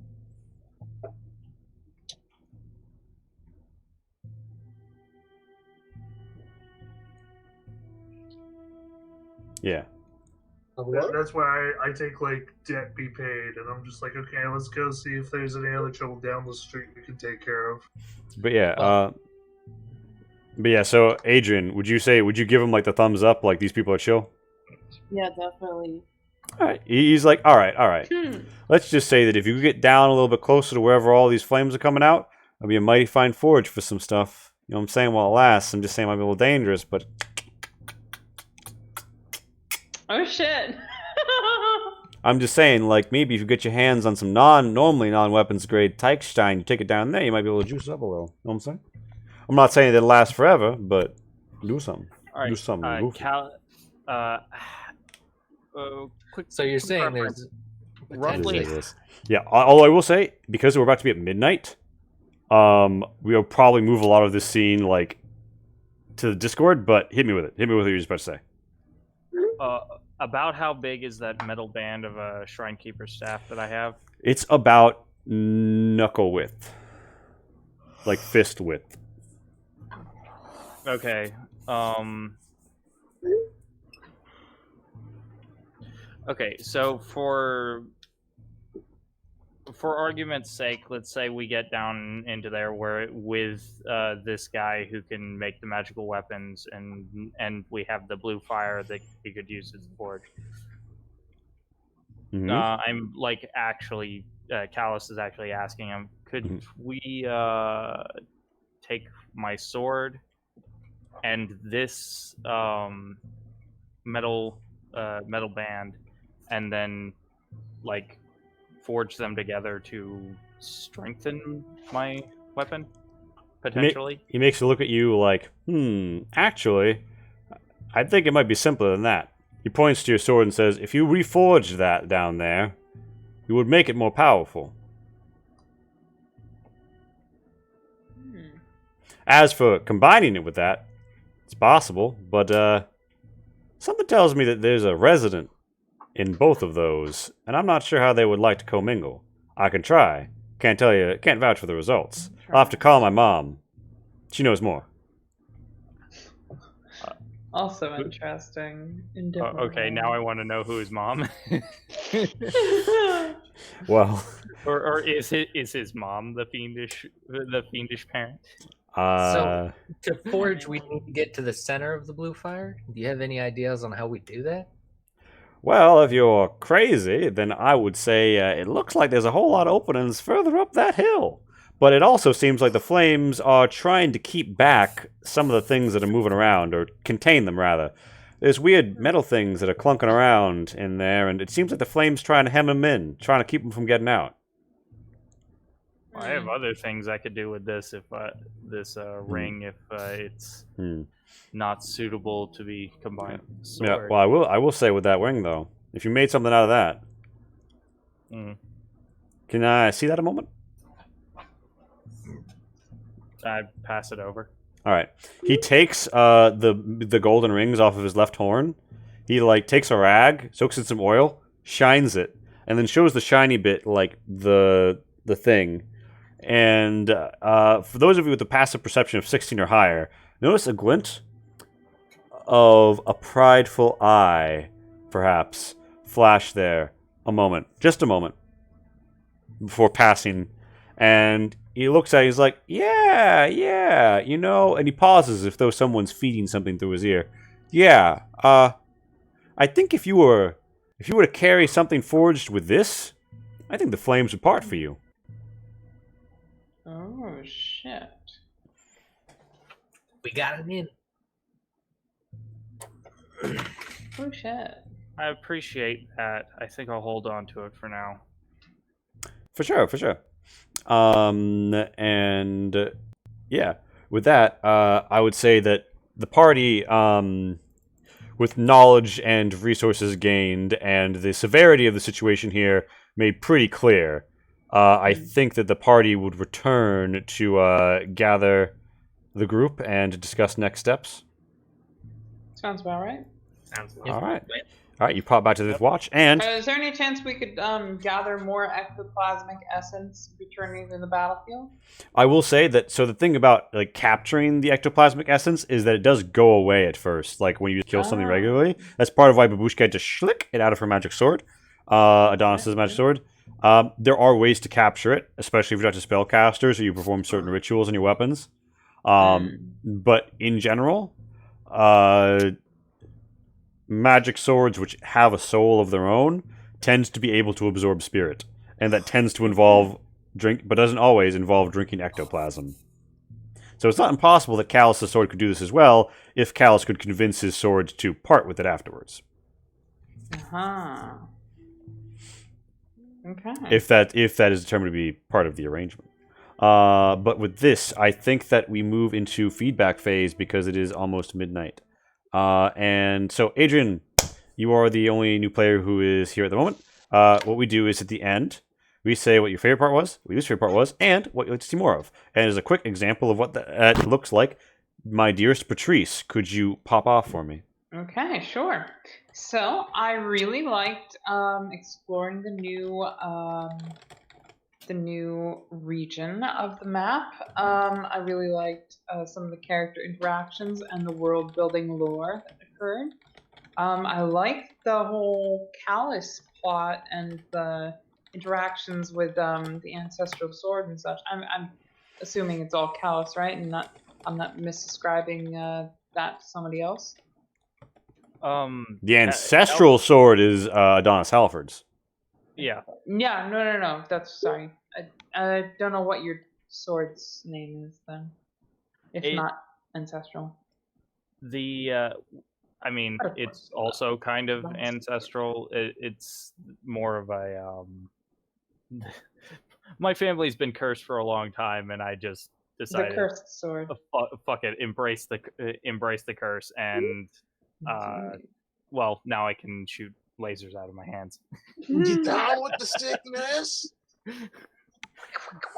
Indeed. So yes. yeah. So I really like this lore and how it pertains to other characters. I loved the scene where my soul was fought over. That always makes me feel special. And what I didn't like, I feel like now this is probably not exactly what you want to hear because you usually ask for things that you directly can control, and this perhaps is not something that you directly could have controlled, although I feel like perhaps some more pre-sight into number of people. Yes. That is something that I control, actually. Yeah, there were too many people. Not that I don't love all of you, but I think... Yeah, particularly, yeah. Sorry if this was some people's first impression. I definitely brought in, like, 2 new people myself, then perhaps... But you told me about that beforehand, so I would have been completely capable of saying, we're going to do the Pat people and, like, 2 others on this day, and it would have been fine. I could have controlled that, so that's fair. Yeah, but, I mean, I like that we did Callus's thing. I'm just like, maybe in the future we should... consider being more stringent on limiting how many people, because I feel like the more people there are, the fewer interactions we all get. That's fair. That's fair. I will say, it's not that I don't love playing with all of you. It's just that it's kind of like harder to. I will go ahead and say this does verge out of that arena, but I agree that it's something we should discuss. My sister basically left because she fell asleep because she has very little attention span as it is, but I know. she wasn't very much feeling engaged. So not that that's your fault. She definitely came into it, perhaps not realizing how late it would go, but I told her. But yeah. Yeah. So what do you want to see more of? Maybe fewer people in the next time. What I want to see more of, I want to see more of this region of the map. I want to see how it expands. I want to see more interactions with ghosts, and I want to see how I can figure out to get my own great sword to actually hit the damn things, as opposed to go right through them mostly. We have to share one. Although I do like that you only gave them resistance to mundane weapons as opposed to full-on immunity. That was nice. We're all pretty low level, so and we don't very much make a lot of money over the course of each session, so it is good to have them a little bit susceptible to the mundane. Anyway, I turn my time over to. All right, so Adrian, do you think you get a sense for it, or do you want someone else to go first? No, I can definitely go. As a new person and really just playing for this time, I've really kind of got a chance to really understand what was going on and kind of what it's all about, with getting to work with a bunch of people that 100% know what's going on and really understand the storyline and what it really means to play. So for me, it was really kind of interesting to see how the storyline worked and how different players interacted with one another. Yeah, agreeing with Pat, I feel like the number might be a bit high for the way we were playing.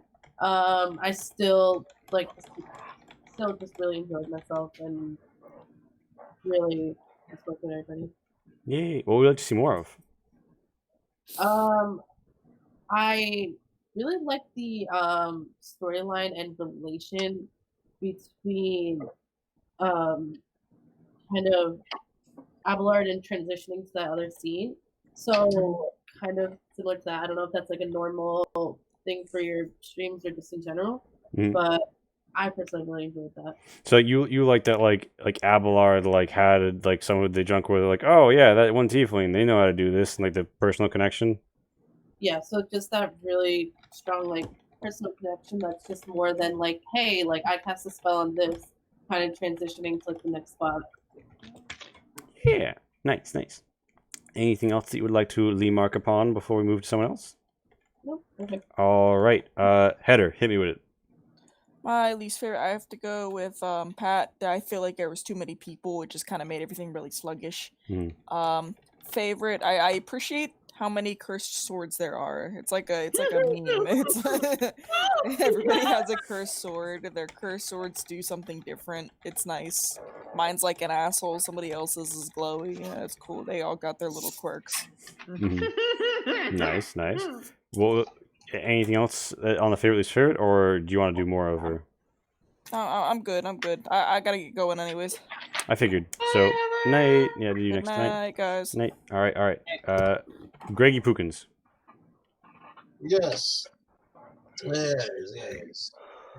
shall touch upon the things that I found most interesting and the things that I found not so interesting and the things that I'd like to see more of. In this essay, I shall. He's starting to think about.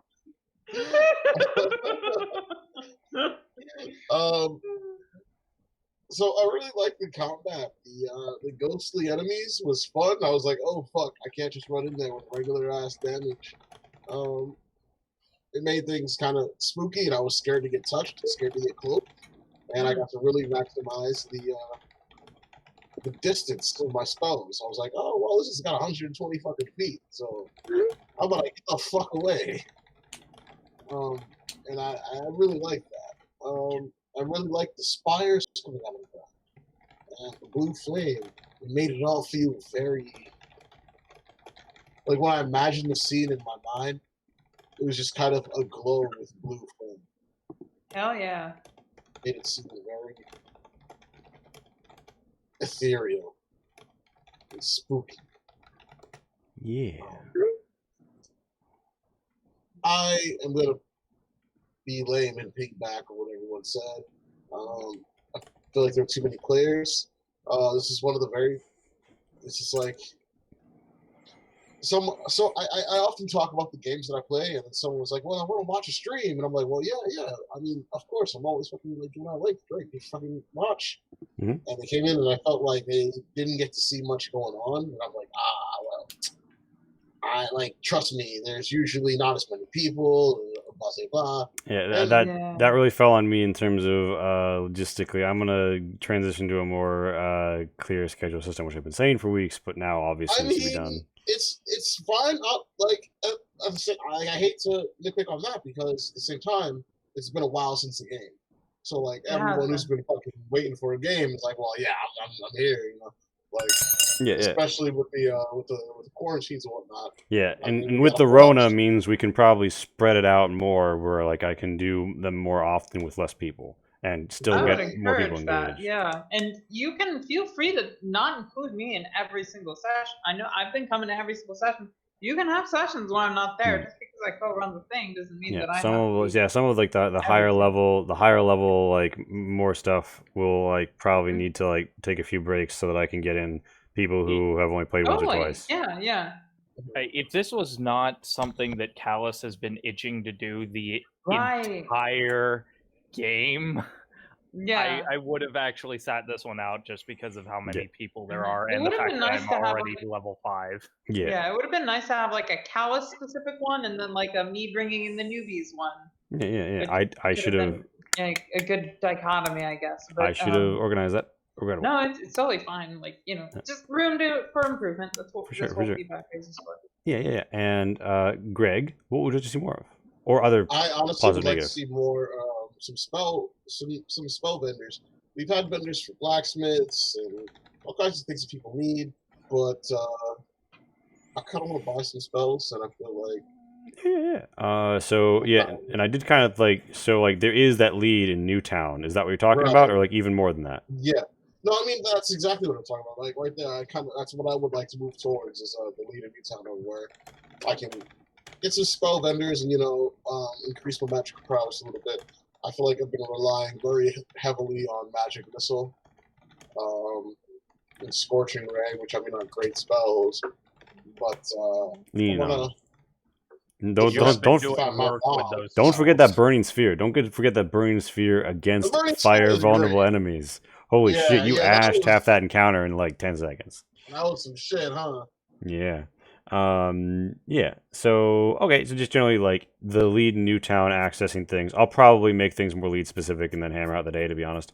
So that's what you want to see more of. And anything else? No. I'm really glad that I got to see the bars getting put back together. Yo, indeed. All right. And I am gonna actually sign off here and play some No Man's Sky. Oh, wild. Yeah. So anybody? By the way, is there anybody who like has a pressing bedtime, like you want to bounce, so you want to go next? I do. All right, Dark Prince, hit me with it. Okay, so I really liked. I mean, there were a few hints of towards my backstory and the whole Ghostblade and everything before, but this is getting into some more direct stuff, and I do really like that, getting into the character's backstory and such. I liked having being able to actually a little bit of experimentation with figuring out more about what is going on. I was really happy to finally go to Stahlschrein. About damn time. The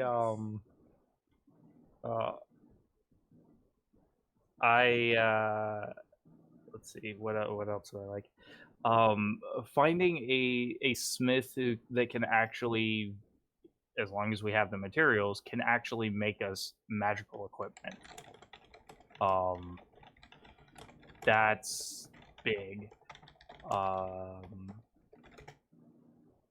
I have that ring actually having another soul in it, that's something I feel like could be really interesting if I handle it correctly. And I will have to put some more thought into that when I am not,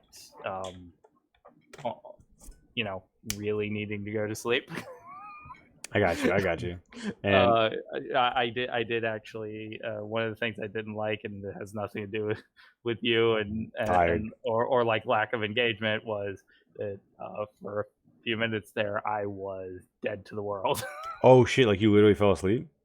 Sort of. Oh, you mean just like I full was out like of it?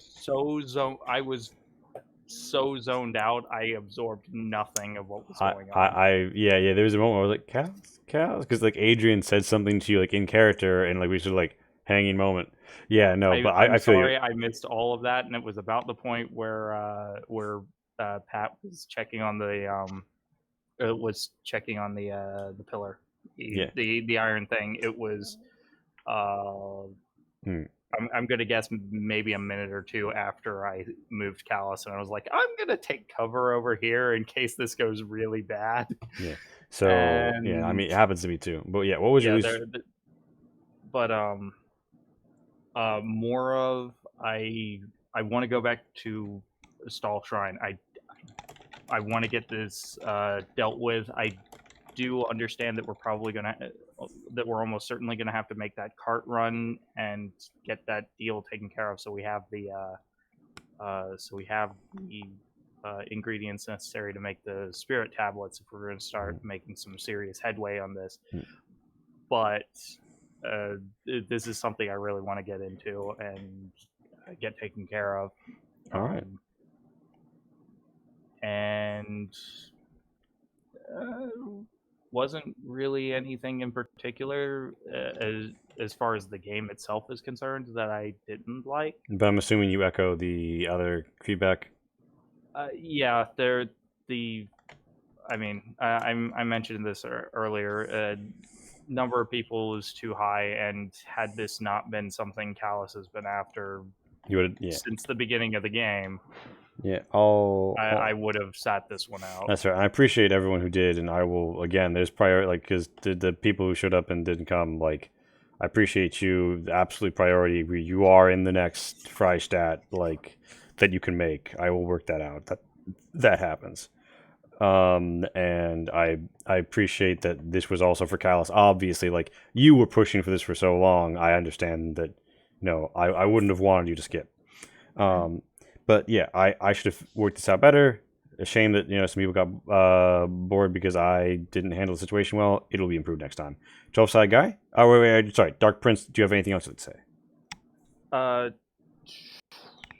Not really. I'm sleepy. Nothing I can think of at the moment. If I do think of anything else, hit my DMs. I'll message you or something. All right. But for now, I'm going to go to bed because I have to get up at 6 a.m. for work for what will be like maybe 2 more days of work, and then I'm probably going to be sitting at home for the foreseeable future. Oh, and Dark Prince, don't forget my doctor's appointment. Oh yes. I will take care of that. I will make note of that. Early, just send me the message earlier during the day so I can arrange something. Yes, I will make note of that right now so I know to take care of that. Sticky note. Right, but 12-side guy, hit me with it. All right. Actually, a ton I love in this episode. Finally getting to the shrine. That's been a big flashing neon sign in this whole West March's campaign for a while now. That it's good to finally get to see that.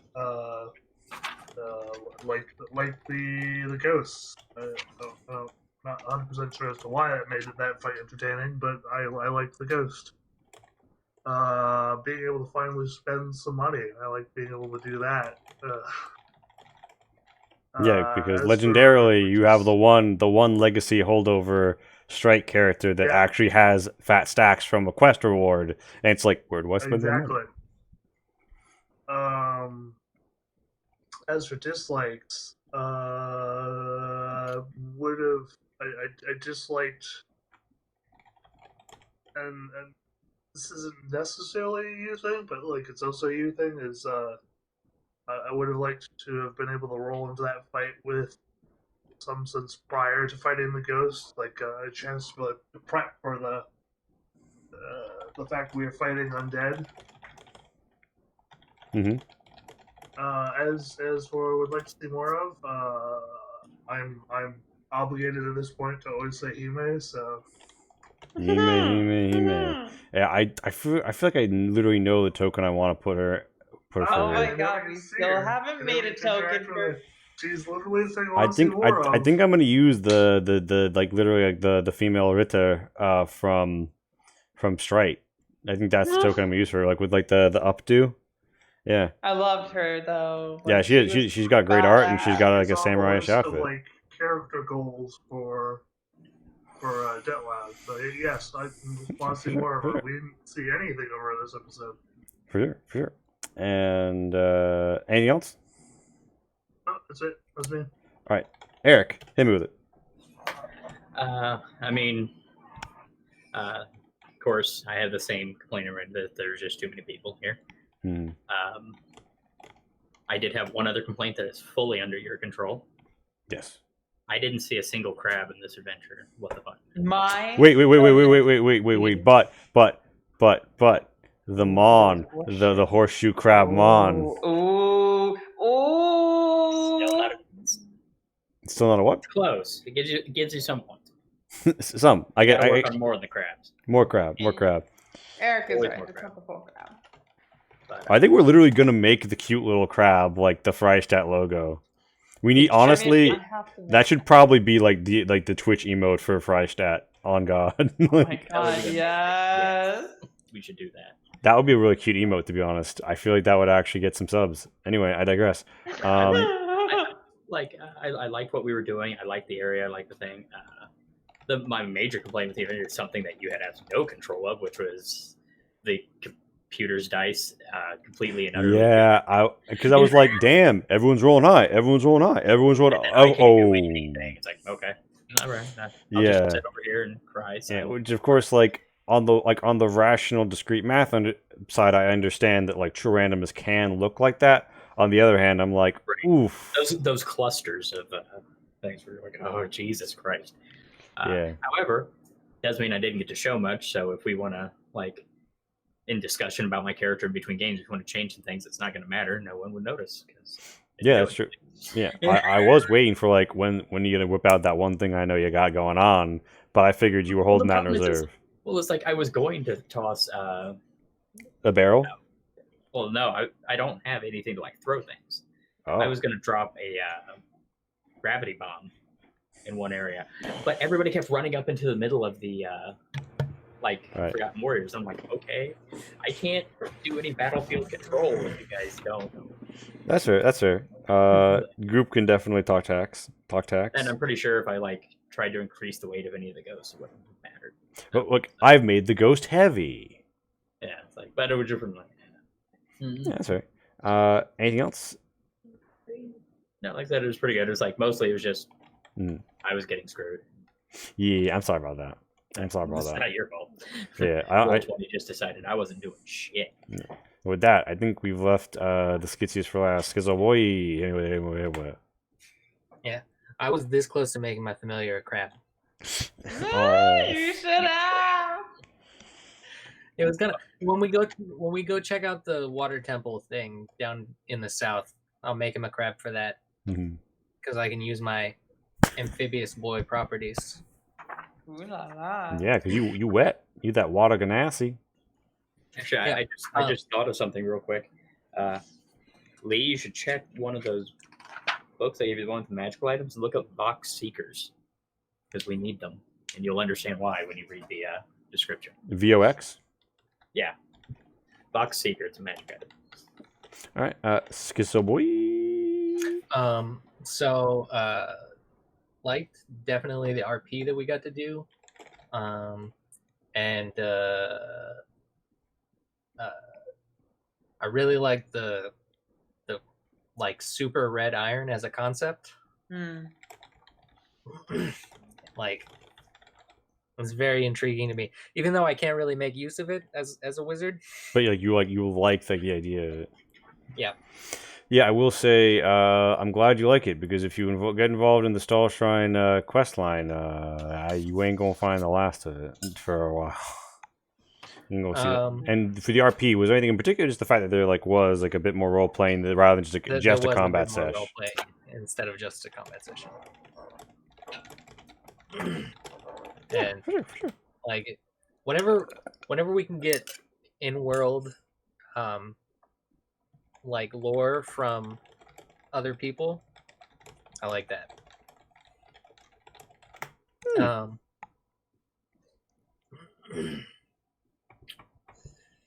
It's always the hardest to come up with a dislike.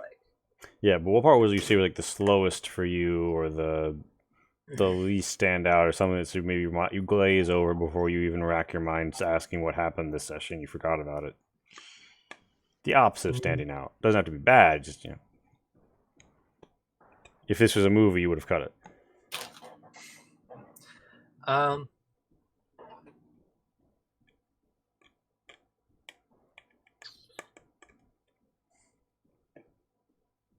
think I'll just. I'd say the people, but honestly, even with the amount of people we had, it's less than I'm used to. Oh Really? shit! Can you imagine? What? Do you have to elect a caller at your tables? Yeah. Caller? No, we've. I've had games peak at like 13 people. Jesus. I've done that, but they always had multiple GMs. No, just the one. But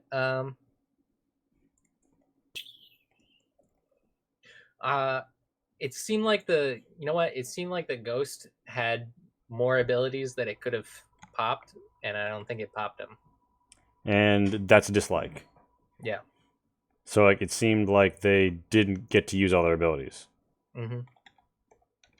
And it felt like because it crowd controlled us, but then it was dead the turn after. So. Yeah, which in part was probably because there were 9 of you. But yeah, there was a lot of people. So. Yeah, but it seemed like oh, this is a cool kind of mini bot. Nah, she wicked. Mm-hmm. That's fair. That's fair. And then see more of it. Not something that we've actually seen, but creative skill challenges.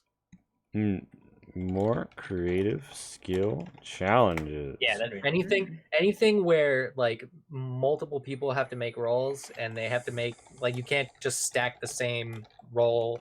You can't just stack 3 arcanas on it and get a success. Whereas you have to be creative with your abilities and overcome a problem.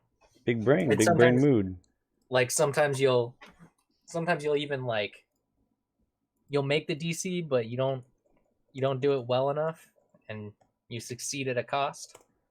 Yeah. We're gonna see some of that in the Wistmore Sistmore, which, by the way, fans of Wistmore, our fantasy horror series, Pat and I are making some moves. You may be hearing more about that in the future. Oh, what's that? That's a whole lot of D6s clattering on a table. Oh shit! Better watch out, Shadowrun. Anyway, I think that anything else? No. Anything else? What am I gonna do with all these D6s? Any other closing remarks before we? Guess roll poorly, huh? All right. In that case, I think that I will pop us over to a raid on one of our good Twitch neighbors, and of course, I mean the 5 of you viewing. I'm sure you're all very nice people. Casual reminder, though, I think we're going to Starla. Let's all be very nice and polite. Because a raid is supposed to be a nice thing, not an oh shit I have to moderate thing. So, let's all be the good people that I know you are, and I don't even know why. I think I say this more to practice in the case that we one day have a lot of people, and I don't know that you're all not assholes, but in this instance, I actually know you're not all assholes. So this is more just hopeful practice for when I have to do some rigorous community management. But yeah, anyway. If you're watching the stream and you click the button, you'll carry on to the next stream. Why am I explaining how raids work? Lee Yes? and Pat, just for how much of a not asshole I am, you do have to follow me on my new Twitter account. Oh my god! Wait, another new Twitter account. I got carpet bombed by MRAs. Oh my god. Oh my god. All right. MRAs been Oh, and bad. by the way, wait, hold on. Are you streaming again? Are you back? Yes, I have been streaming my Godbound game. All right. Oh, awesome. Can we that's a shout out to Social Justice Necromancer has been posting in the Twitch. Do throw them a follow. Eric, great insightful DM. Lots of interesting creepy things happen. Yeah, lots of weird fantasy and horror. So yeah, drop Eric a follow, and if you join the Discord, links and promotions has links to his streams. And with that, I'll be seeing you. Hit punch in the raid, and that's gonna go through in a few seconds. Bye. Pat, you're really showing the Corona thing, but the thing is, it wasn't fully visible on the stream most of the time. Hitting the raid now. All right, raid has gone through. Thank you.